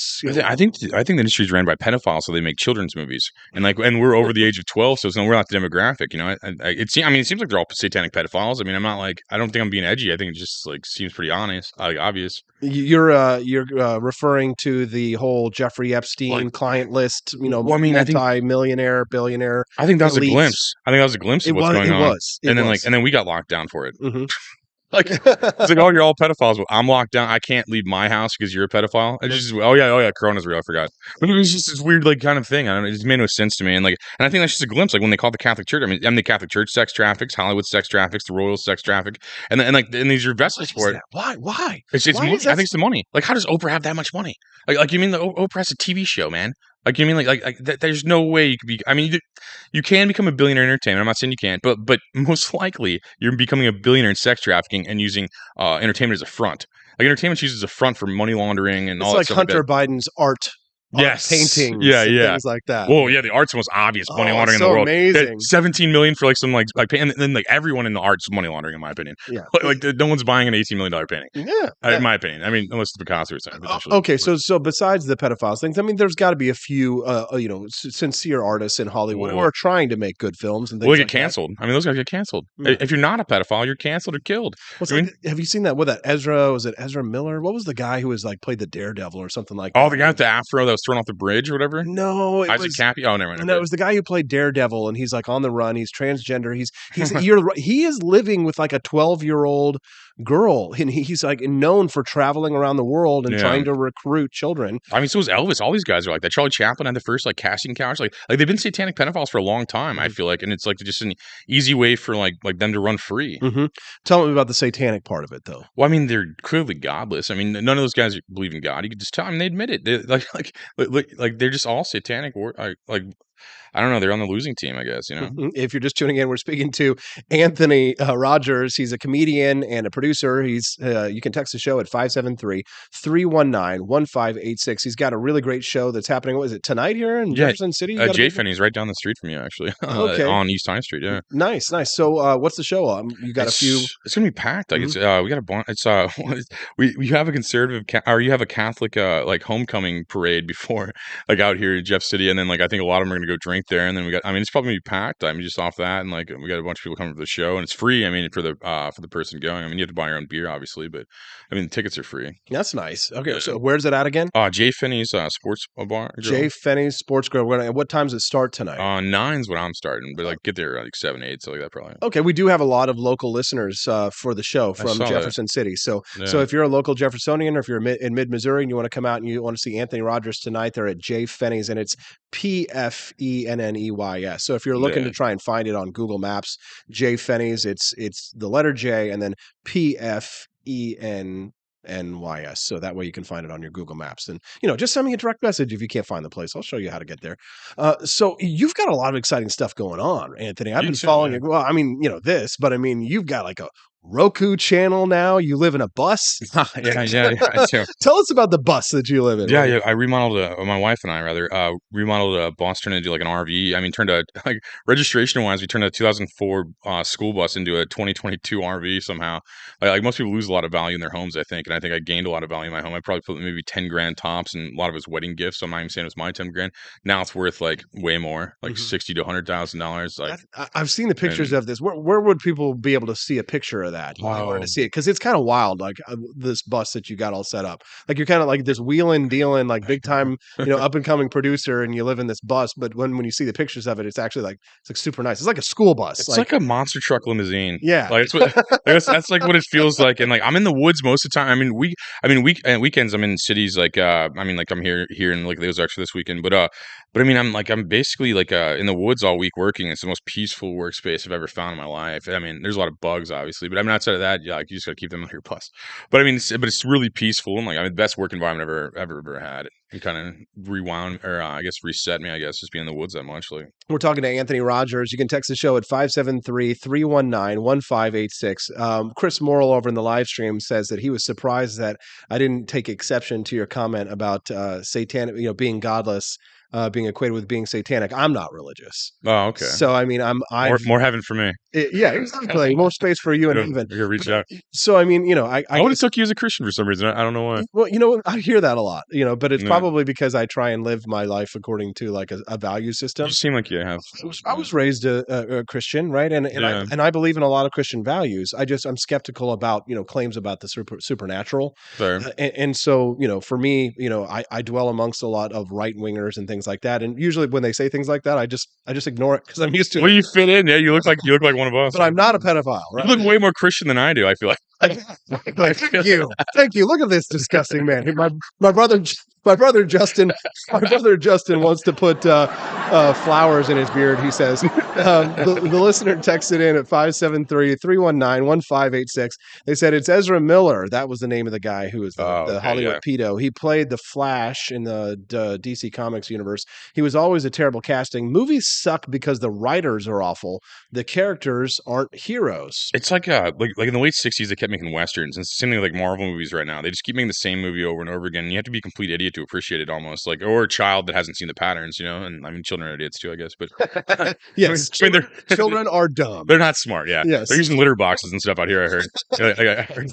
Some of the students I've heard. Yeah. I've heard that Jeff. Like someone was telling me that the week at the bar I'm playing at tonight. Actually, they told me that they're like kids have litter boxes out here. I'm just like, oh man, I would have had a heyday with that. That would have been so fun to be like a sophomore and just see that stuff. Okay, they're not joking because and it's just a rumor. I haven't been able to confirm it because I tried to confirm it. Oh, okay. But but like the rumor is that there was a student who identified, I guess they were a furry or something like that. So they like as a child, they were a furry. Well, That's so crazy. They go online to these satanic pedophile websites, like Facebook. Yeah, exactly. And they're watching TikToks and they're being influenced, brainwashed. Gotta go to break about that. And I want to come back. Stick around with us, will you, Anthony? I'll try. Stay around. We want to talk to you a little bit more. This has been really good stuff. You can text the show 573-319-1586. More discussions about satanic pedophiles and all that kind of good stuff when we get back on the Wake Up America Show with Austin Petersen at wakeupAmericaShow.com. Want an engaging website to boost your business? You're just a click away from 5-star Fiverr talent. Hundreds of freelancer skills like web design. Head to Fiverr.com today and get something started. American conservatism is distinct, like America is distinct from the United Kingdom. American conservatism's roots comes out of the Wild West, out of pioneerism. The difference between American conservatives and European conservatives is that Americans are cowboys. We are that God, guns, gold, and girls. It's wild here. And we should stay that way. We shouldn't allow a European version of conservatism to come and infect us here. We like it wide open spaces here, deep in the heart of Texas and all that.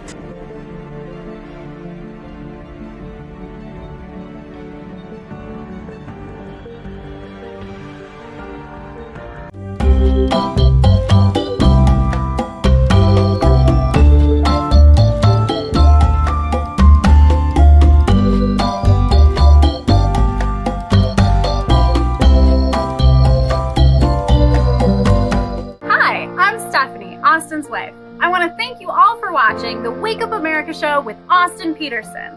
This show has been a huge venture for our family, so we would love it if you could join us. I believe in liberty, and I believe in Austin's ability to spread the ideas of liberty. Do you? I want to ask you today to join Petersen's Patriots with a pledge of $17.76 a month. Help us to stay cancel-proof so we can spread the message of limited government across the country. I joined Petersen's Patriots myself, just in a little different way. Visit wakeupAmericaShow.com/support and make your pledge today.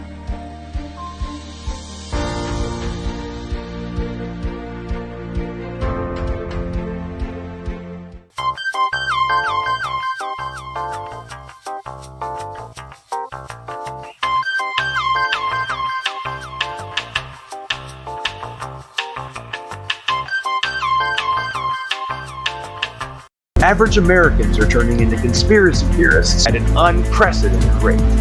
Flip City Magazine was created for new converts to aid in their in-depth research along the path of absolute truth.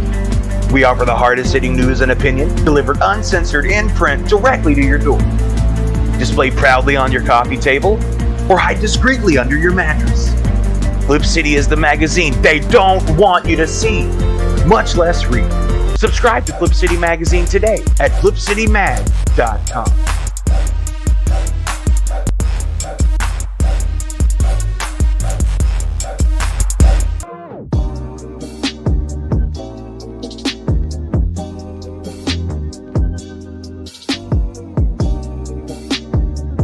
Speaker Pelosi's husband, Paul, made a big investment in chips just before Congress votes on a bill that would give $52 billion in subsidies and tax credits to the chip industry.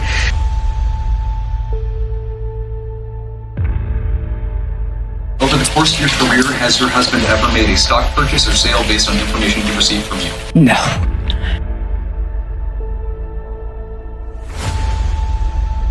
And I believe if you come to our border, you will be turned back. Do not come. Do not come. Have you ever received a royalty payment from a company that you later oversaw money going to that company? You know, I don't know as a fact, but I doubt it. Well, here's the thing is, why don't you let us know?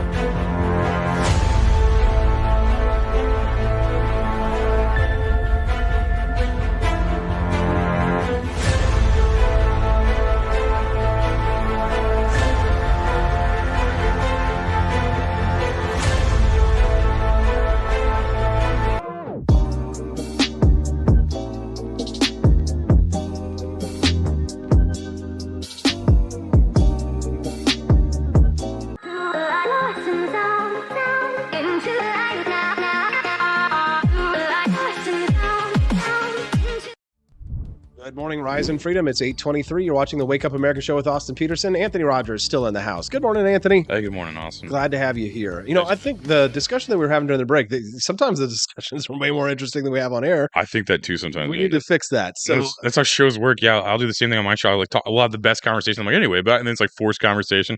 You're like, oh wait, Yeah. Well, actually, so let's bring this into the light today. You were talking about running into liberals here in Jefferson City. Oh yeah, just kind of like hearing the other side out, right? So talk to me about that. Well, I think that's important. Yeah, we were talking about how a couple. It's like we both work next to the Capitol. I mean, Jay Finney's is like where I do some shows, and I'll run into like Democrat reps down there, and they're pretty on point, except for a couple things. I'd say. I mean, I think they truly. I think they truly think like we're racist or something. And I think once they get over that, it's pretty easy. I mean, I think once they talk to one of us or something, and some people feed into that. You call somebody racist for like 20 years. I mean, they're going to at least pretend to be racist just to be edgy or something. Just to mess with you. Yeah, that's how a lot of my friends are, I feel like. But I feel like it's just good seeing the other side that like maybe they're not all retarded and maybe I'm not all racist. And then we kind of have a conversation about it, Well, so I was saying this kind of earlier in a philosophical sense, but the thing is that you've got to hear from the other side because you can't know who you are if you don't know who they are, right? In order to know what you are, you have to know what you're not, right? Well, yeah, definitely. You have to hear the like opposition's point of view because I mean the answer is always usually somewhere in the middle between the two. I think they're both right in their like mudslinging at each other. I think like for the most part, Mm-hmm. I think they're really good at pointing out when somebody's wrong, but not really good at pointing out like what the next step or solution is. And I think that's all that really matters. It doesn't matter how you feel about me. It matters how you're like fixing the world. If you're just tuning into the show, we're speaking to Anthony Rogers. He's a comedian and a producer. He's got a show here live tonight in Jefferson City at Jay Finney's. We're talking about why modern movies suck, pop culture, big tech, and why we're reluctant Republicans. You can text the show at 573-319-1586. That's 573-319-1586. One listener did text in and said, some local Missouri district attorneys I work with have found paper trails of government officials conducting child sex traffic across the state. They have been threatened if they bring it to light, but basically the mob never left Missouri. It just took over our government offices. There's a lot of that here in Missouri, not just government officials, but I mean, because of I-70, we're considered like one of the major hubs for trafficking here in Missouri. It gives me chills. That's terrible. Yeah, no, I believe everything you just said, and it's terrible. And it was better. Like, my name's Anthony. I'm part Italian, so I mean, it was better when the Italians ran the mob, I imagine, instead of the government. Because I mean, look at Vegas. Vegas is all watered down and boring now, and just I mean, even the government's so boring. Even the crimes are boring. I mean, they're doing terrible things. Like you'd think like it would be like a movie about sex trafficking, but somehow they found a way to make it boring. It's like I feel like that's the government's like biggest accomplishments. They can make anything seem boring. Anthony, talk to you. You're not a boring person. You've got a lot of interesting things going on. Thank you. Well, your bus is amazing and exciting, and it's definitely cool. And I love to tell people about it when I talk about you. But you've also got your own streaming channel on Roku and Fire TV. Yeah, on Fire TV. What is this all about? This is kind of exciting. Well, I wanted to just create a channel. I mean, for my show primarily, so I could be like, oh, I'm on TV, mom. But outside, but I'm finding new content, and I'm not doing like a Newsmax thing where it's just like constant. I mean, it's good to get away from politics. I'm not saying some stand-up comedians like my comedy specials on there, and like I talk about like some stuff like, but I mean, and then I have the counter of that. Like Dan St. Germain's like probably a liberal, and he's a big comedian. He's on there, and like I'm getting like big content. It's October's coming up, so a lot of horror films and stuff like Night of the Living Dead and like stuff like that. But I mean, I wanted to create some kind of entertainment that didn't like talk about religion and like politics nonstop because I feel like that's all that we're allowed to talk about in the last 2 years. And you're doing a horror movie. Yeah, I'm shooting a horror film too. Yeah. What's it about? It's hard to describe. It's like basically I'm just trying to kill a bunch of people in a movie, and I'm trying to loosely write a plot around it. But and that's like honestly what it's. There used to be like murders at a campground. So I was spending a lot of time at campgrounds. So I was like just thinking about how eerie it would be, like just something comes out and starts murdering people and stuff. I love it, man. Spooky season's my favorite. Yeah, no, it's great. Yeah, so like the false promise of sex and the fear of death, basically, and that's all really a horror film is. Say that again a little bit slower. The false promise of sex and the fear of death is pretty much all a horror film is. The false promise of sex. Yeah, explain that. Like nudity and shower scenes, probably like Psycho. Why is that a false promise? Because you're not getting laid; you're just seeing it on a graphic on a screen or something like that. And then like the fear of death, you're not really dying, but I mean, when you're in these chase scenes and these like fast shots and stuff, I mean, you will feel like you're dying. And that's the appeal of it. I think is like to be terrified and stuff. Why do you think we like that so much? Well, I think certain people like it because it repeats their trauma over and over again. And I think we're in a trauma like ever since MK Ultra discovered, we've been in a constant state of trauma to be controlled. So why not cashing us on that trauma bucks?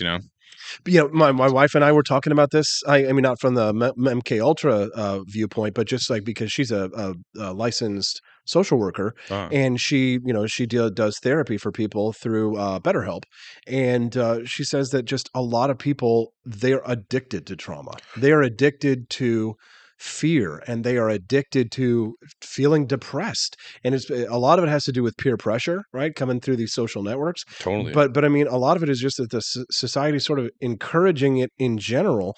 But I mean, there's got to be some kind of an evolutionary reason. It's easier to control people. It's easier to control people. It's easier to control people. When you're terrified, you're way more susceptible to all their BS. I mean, look at that, like COVID theater stuff. Like they scared all these people. Like rational people who were in their house for 2 years. I have buddies that didn't leave their house for like 2 years, and that's totally what they wanted. I mean, you know what I mean? They totally wanted to scare you to submission, to like pass all these stupid laws. I mean, look at 9/11. But there's probably something. I mean, I agree with you about that. But there's probably something about in the animal brain that there was some kind of an evolutionary advantage for us to be more afraid, because we survived better if we were more afraid, because we were looking out for threats more often, right? If you're constantly afraid, then you're constantly looking out for threats. People who are addicted to fear are going to be the type of people who are going to probably reproduce more, because they're going to say, hey, listen, we're watching out so the bear doesn't come eat us, or something like that. Does that make sense? No, that's definitely, I mean, there's a million variables to life, and I think that's definitely, I could see that being accurate as well. Yeah. If you're just tuning in, we're speaking to Anthony Rogers. He's a comedian. He's got a show tonight here in Jefferson City. We're talking about why modern movies and pop culture suck. You don't want to miss it. It's at Jay Fenney's tonight. What time did you say it was? It starts at 9, and we're doing this thing with this comedy group I'm in called the Renegades of Comedy. It's Sam Catanzaro and Sean Brennan, and we're just we're coming back to Jay Fenney's a third time here, and it's I'm pretty good crowd every time. I love the bar. I mean, it's probably my favorite bar here. So I mean, that's why we keep booking it. If you want more details, or if you have a question for Anthony, send us in a text 573-319-1586. That's 573-319-1586. And if you're watching us on Rumble or any social network, give us a like on the stream. Make sure that you help juice that algorithm. Drop a little comment below so that we can get spread out to more and spread the message of economic freedom and personal liberty. When we get back, more fun, more freedom on the Wake Up America Show at wakeupAmericaShow.com. Hello, my name is Kelvin. Welcome to Frenchy Bush. This is my Didi's website. Now I've decided to speak to you with my real voice for the first time ever to tell you about how cool Frenchy Bush is. But I've decided that this is the perfect opportunity to share with you. Frenchy Bush is a good website. You should follow us on socials. If you like Frenchies or any kind of bulldogs, me and my new brother George are going to try to make your life more fun. Hello, I'm George. My neck isn't really thick yet, but it will be. We are so glad you're here. Please ignore my floating eyeball. It helps me spot predators who might be approaching from the sides. Didi made Frenchy bullshit to review things that he uses on me and my brother to tell you if it's good or bullshit. Take this collar, for example. Didi really likes it. Didi said it's really handy because us Frenchies got thick necks. Need something really tough. People think Frenchies are little, but if you look at us from below, you can see we are really pretty buff. Beefcake. Yes. Look at my creamy thighs and chest. Yes. You like that? Big brother, please focus. Frenchy Bush. Please follow us for more great content and read the Frenchy Bush blog for more fun and cool stuff.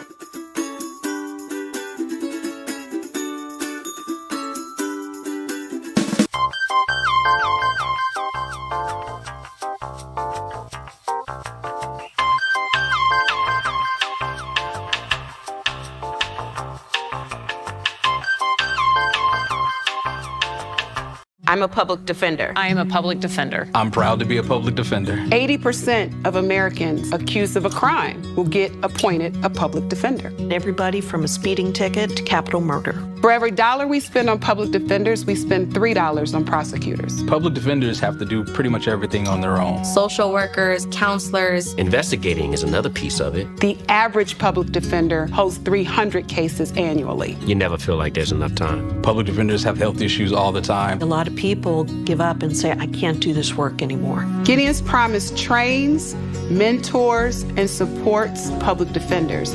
There are a lot of people who say that they would not still be public defenders, but for Gideon's Promise. It's fueled me to continue on in this fight. Gideon's Promise has changed the face of public defense. People see us as troublemakers. Good trouble only. We don't make it easy. It should not be easy to take away someone's liberty.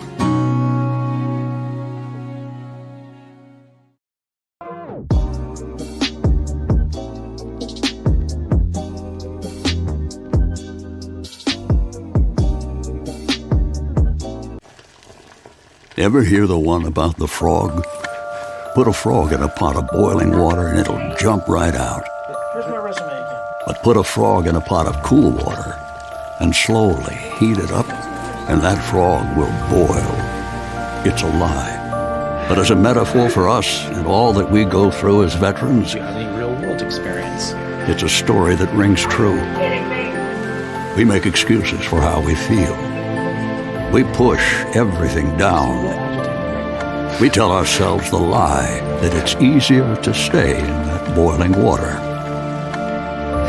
to disconnect. And some days, maybe it is. But you've never been interested in easy. Make no mistake, reaching out is hard. Do it anyway. You're not alone. You've got this. You are not a frog. Find resources at va.gov/reach.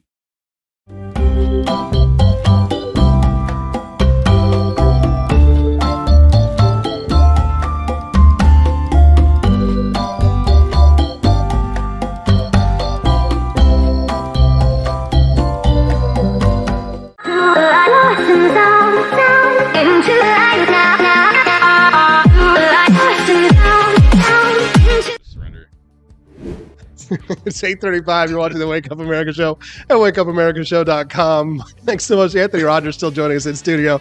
Why are we laughing, Anthony? Is it because I'm the only Republican with a musical theater degree? Yeah, we just found that out. That threw me off when you said that. I was expecting like journalism or something. I know you like write and do a bunch of stuff. So I was expecting you to have a journalism degree, like when we were talking. Dude, I have to tell you. So when I lived in Washington D.C. and in New York and stuff, I'd hang out with like kind of like swanky people, like power players in politics and stuff. And I had like some pretty cool jobs and stuff. And they're like, "Oh, so what did you go to school for?" They're all, and that's always the question is, what do you do? And I'll be like, "Oh, well, I'm the director of production for this or that or whatever." And they'd be like, "Oh, so what'd you go to school for?" And they're all lawyers and political science majors, and I'm like, musical theater. And they're all like, what? It's like it blow their mind that there was somebody in politics who didn't have a background in poli sci. But there's too many goddamn lawyers. Now you're the first straight man with a musical theater degree. I think. Yes. You represented us well. You're talking about getting conservatives in fields not typically they're not typically in you, and there you are just leading the way. I'm not gonna lie, my old college friends, for the most part, like 90% of them hate my guts. They hate my guts. When they found out that I was running for like U.S. Senate here in Missouri, like 5 or 6 of them banded together online. We're like the I hate Austin Petersen. Why do they hate you? Just because I was a Republican. Oh yeah. So and I was pro gun, right? And so they didn't like the gun stuff. They didn't like the Republican stuff. But it was just funny because like my college girlfriend and stuff like that was like teaming up with him again, like, "Oh, Austin, he was always a piece of shit." Blah blah blah. You know what I mean? And they hung out with you like every day. Yeah. They're like, "Oh, I hate this guy." And I've never talked to him, since a lot of them since college and stuff like that. Sounds like jealousy. Some of it is like one of my old high school buddies that we were in Hamlet together, and he played Hamlet. You were in Yeah. You're killing me, Austin. I didn't know any of this stuff. I didn't know. You're just fueling me, man. You should. No, I can't wait for the jokes tonight. But yeah, I was in Hamlet, and he played Hamlet, and he was like, kind of the big stud actor, and now he's like bald and liberal and angry at the world. They and all stuff. are, yeah. And he just rages at me on Twitter. He just rages at me on Twitter all the time, and it's like my old high school friends, the ones who still like me, are like, "What happened? Why does he hate you so much?" and stuff. And it's just like, because I'm a Republican. It trips off. It pulls off that trauma band-aid, and they blame you for everyone that traumatized. Yes. People trying to fight me in their backyard or something. It's like, I always knew that Austin was a terrible, horrible piece of excrement. Yeah, they accused like when I ran for office, they accused me of being like racist and a heroin addict or something. It was just fucking insane. Like, how could you be both? I'm like, you're like, pick one. I'm either racist or a heroin addict. I don't know. Pick one. I'm too fat to be a heroin addict. Good point. You can text the show this morning at 573-319 319-1586. Anthony, we were talking about why modern movies suck, and one of the things that you brought up during the break was too many sequels and too many remakes. Well, even the Little Mermaid thing, it's like I don't care that she's black. I care that Little Mermaid's a gay story. I mean, it's just like and not like a traditional, you know what I'm saying? How we say gay in the suburbs, you know? I don't know. Like it never has anything to do with homosexuals, and you know right? It's not exactly. Am I backtracking too hard on that? A little bit, maybe. All right. But no, I mean, Disney movies are just gay. They're not racist, you know? That's my stance. Anthony, when it comes to remakes, it's one thing. Sequels, it's another. Because, like, you know, there have been some of the Halloween sequels have been okay. Fair. Halloween Ends is gonna be awesome, probably. Exactly. And then the remakes, like you said, Little Mermaid and all that kind of stuff. Yeah. You know, why are these writers out of ideas? Well, I feel like it's like a business meeting, and they're just like, okay, well, this sold before. Let's make fucking Lassie 45 and Spider-Man 67, and it's just like, I mean, it's so boring and soulless and stuff. And like, I think a lot of people have lost touch with it. I mean.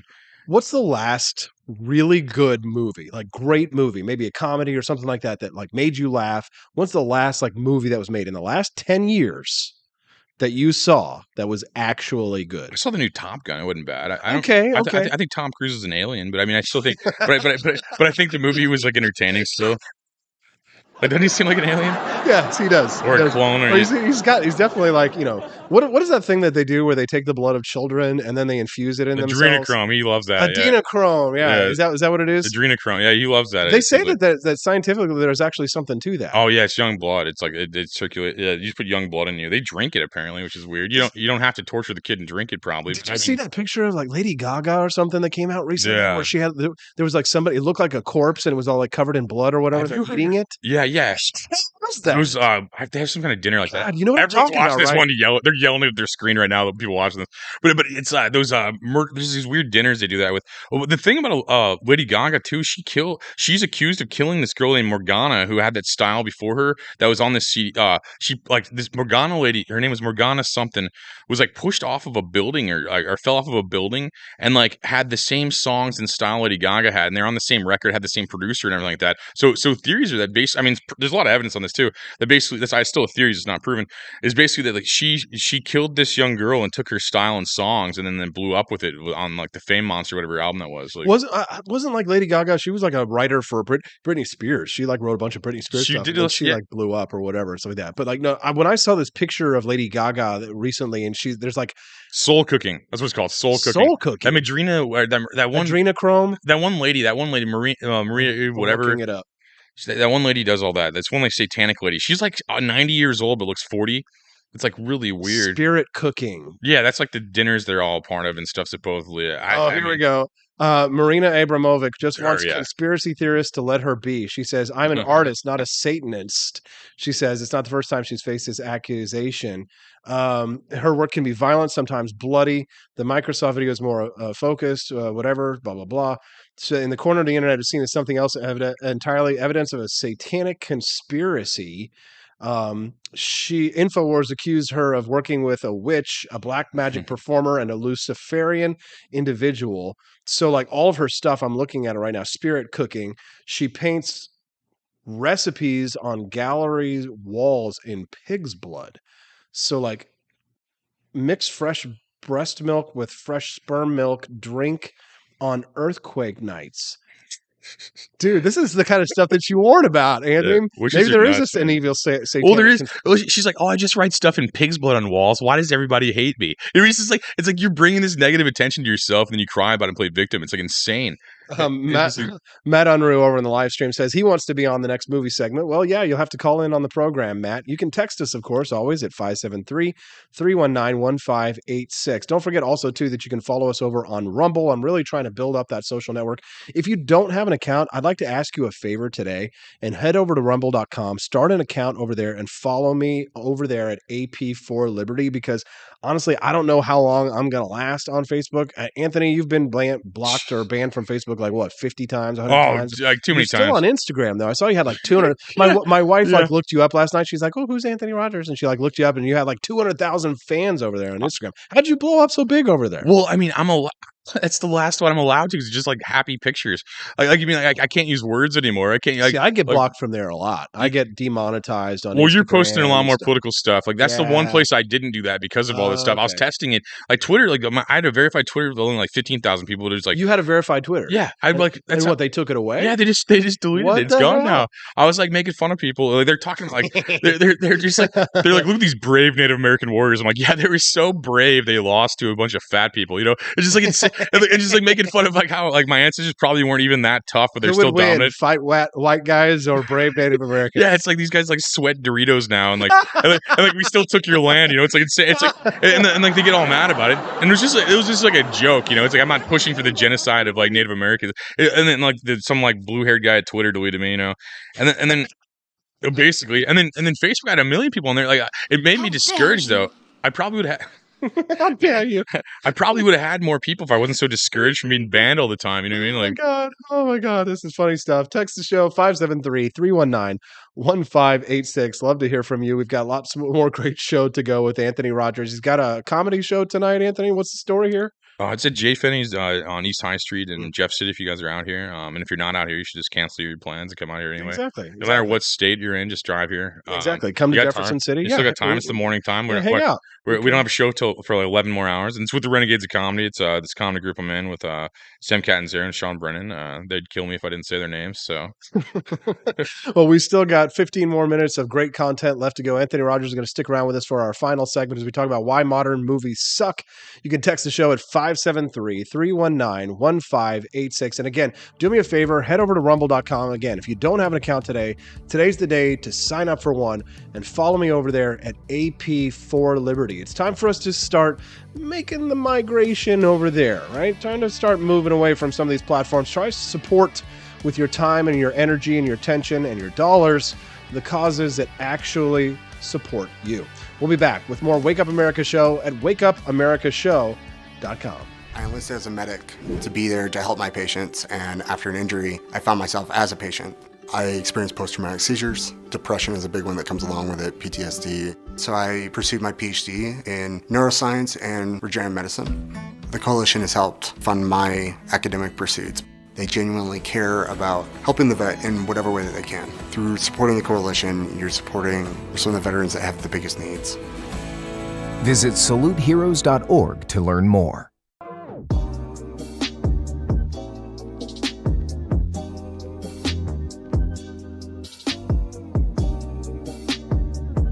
If there wasn't going to be somebody who was a fiery champion of liberty, somebody who would get out there and who would be aggressive, and if they wouldn't do it with more fire or passion than I had, then I would go and I would fight this battle for us. I've fought for the principles that we all share. Parties tend to be secondary to me. We're here because we believe in the principles of liberty. I am not a perfect messenger, but I think I'm a damn good one. This is a replica of our first president's flintlock pistol. You have my full support, my respect, and my gun.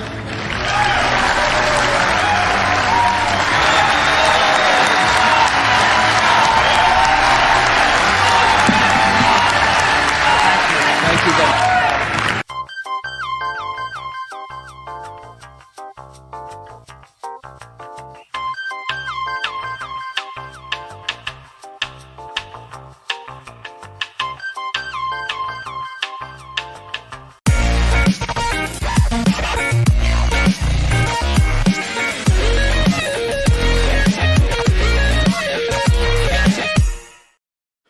Had enough yet? Do facts no longer matter? Are lies to be encouraged instead of punished? This is not our inheritance. If truth no longer matters, we will not remain free for long. This is our generation's challenge, to defend our founders' hope that we the people could self-govern if we defend our right to get the facts. And right now, we're building the only defense of free people have, the facts, on every politician, every position they held, every statement they've made, every vote they've made, and any cash they've taken. It's the real history on those now pandering for your vote. There are hundreds of young people building our defense right now, and they need your help. We all have our passions, but as our ancestors knew, When events become so foul they threaten us all, we must stand and defend each other. Please, have our backs. Join us at votesmart.org.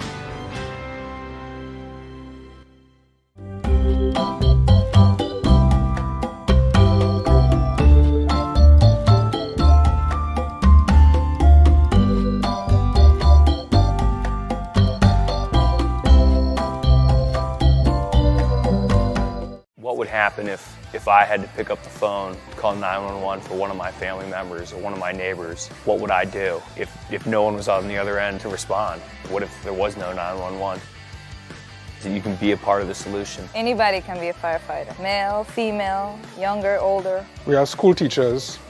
We have leaders in business. Is me, you, anyone that wants to be. There is no typical firefighter.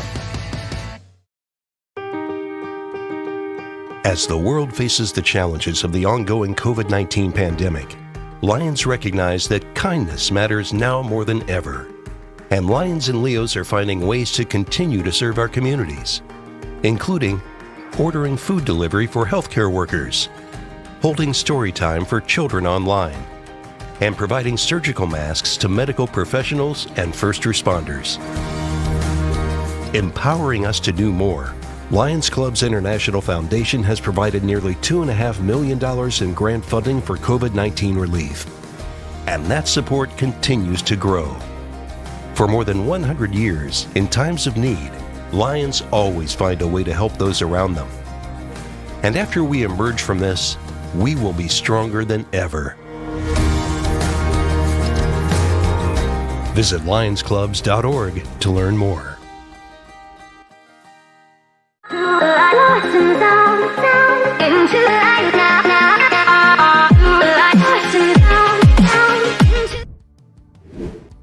Good morning, Rise and Freedom. I'm Austin Petersen, and you're watching the Wake Up America show with Austin Petersen. Thanks for tuning in, and thanks to Anthony Rogers for sticking around the show with us today, man. Well, you owe me. I hope I'm getting paid for this. I hope I'm getting paid.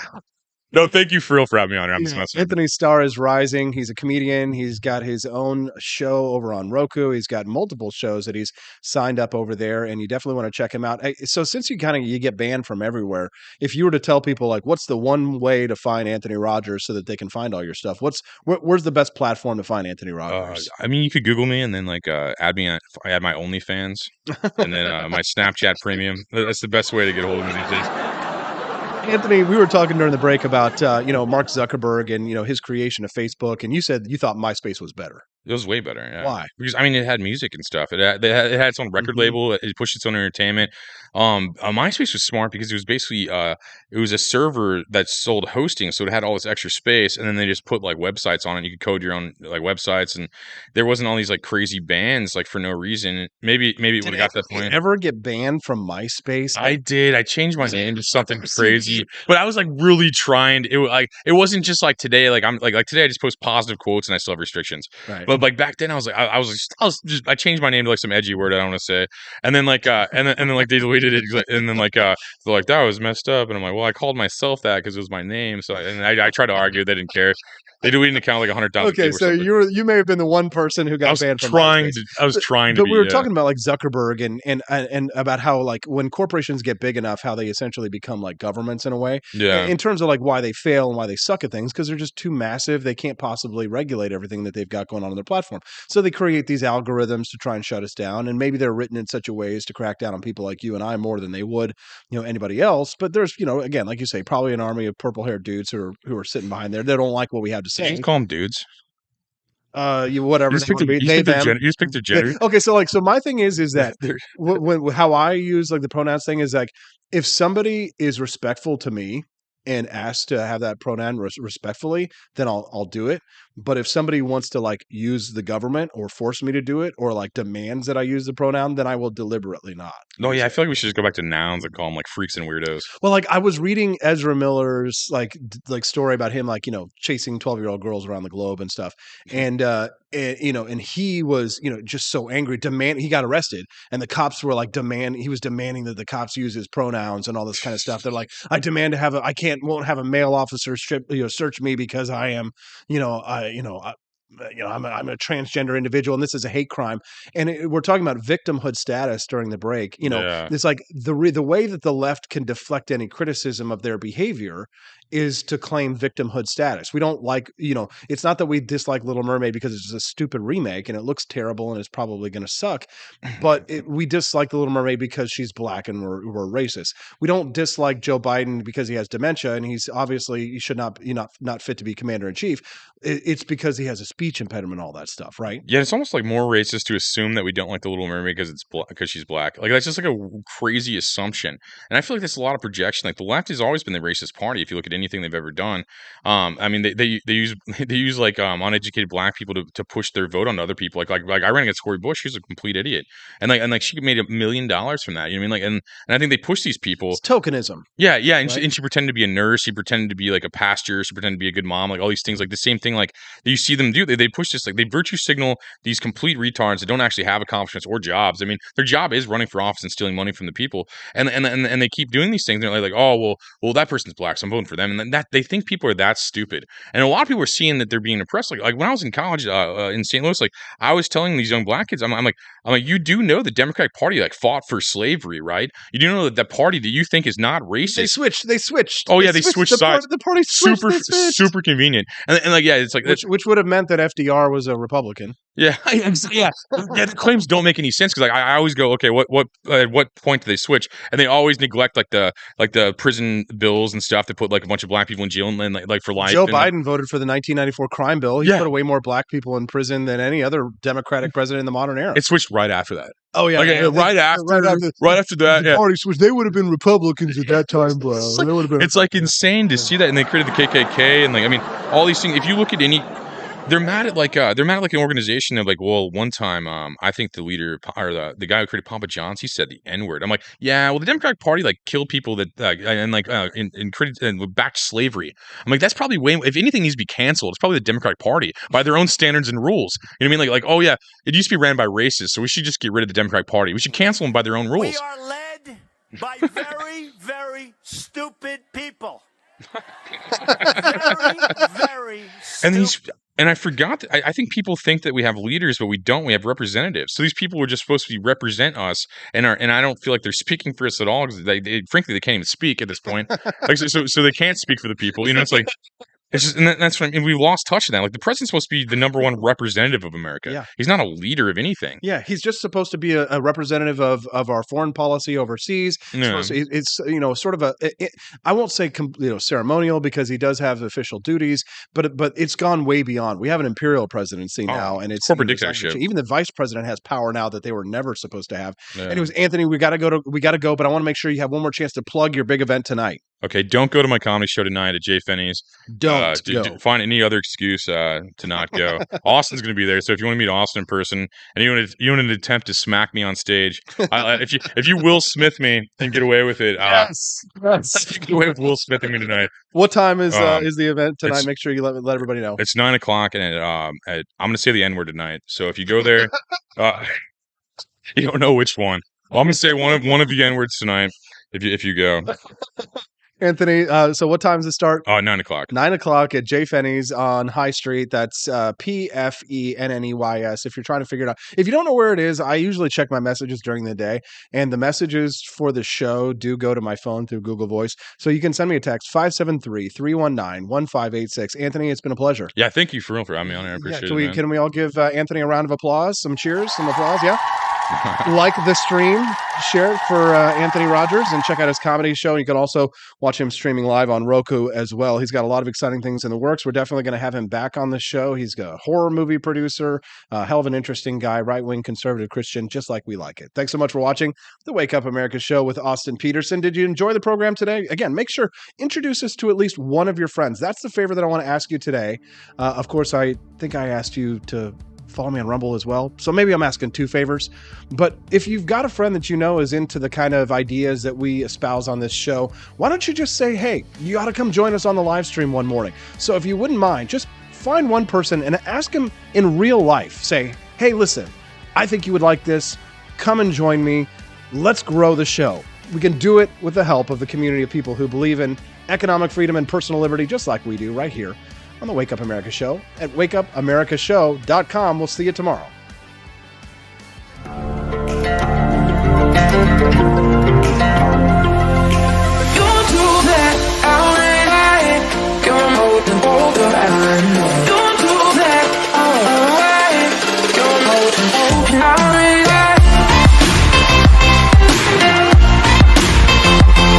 It's morning again in America. Our country is prouder and stronger and better.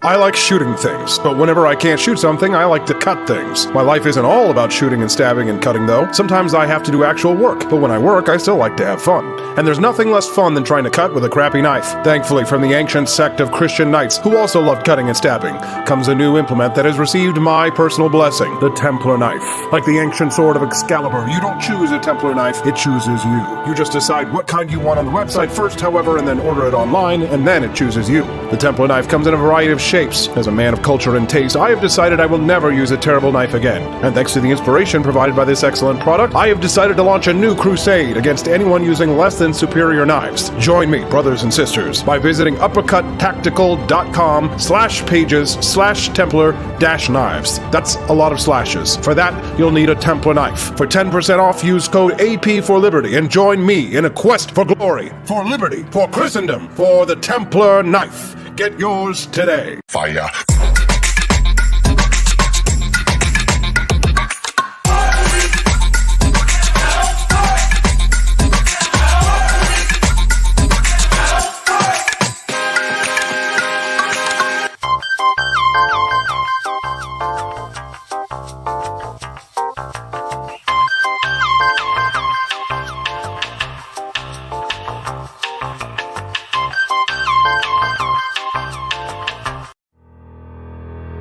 Your printing company stinks. They charge you too much money and they don't love America enough. We've got the solution. Patriot Printing USA. Whether you're running for office, saving souls, or just need business cards that will get you the new job you've been looking for, Patriot Printing USA has got you covered with the best prices around. Palm cards, brochures, bumper stickers, door hangers, you name it, we've got it. PatriotPrintingUSA.com. That's PatriotPrintingUSA.com.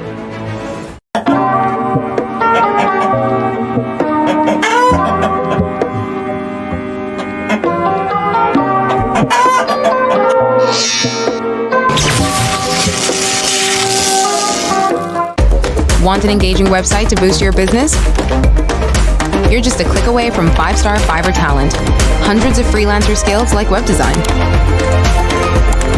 Head to Fiverr.com today and get something started.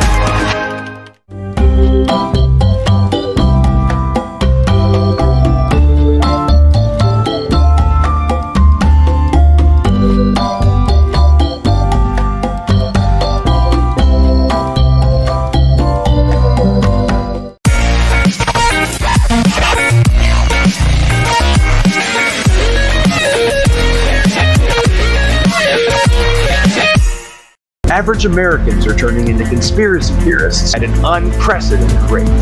Flip City Magazine was created for new converts to aid in their in-depth research along the path of absolute truth. We offer the hardest-hitting news and opinion delivered uncensored in print directly to your door.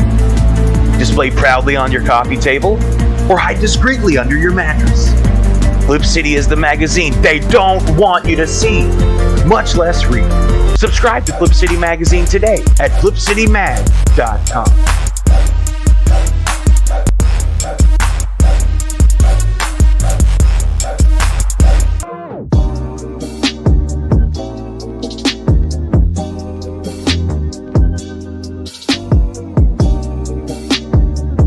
I would remind you that extremism in the defense of liberty is no vice.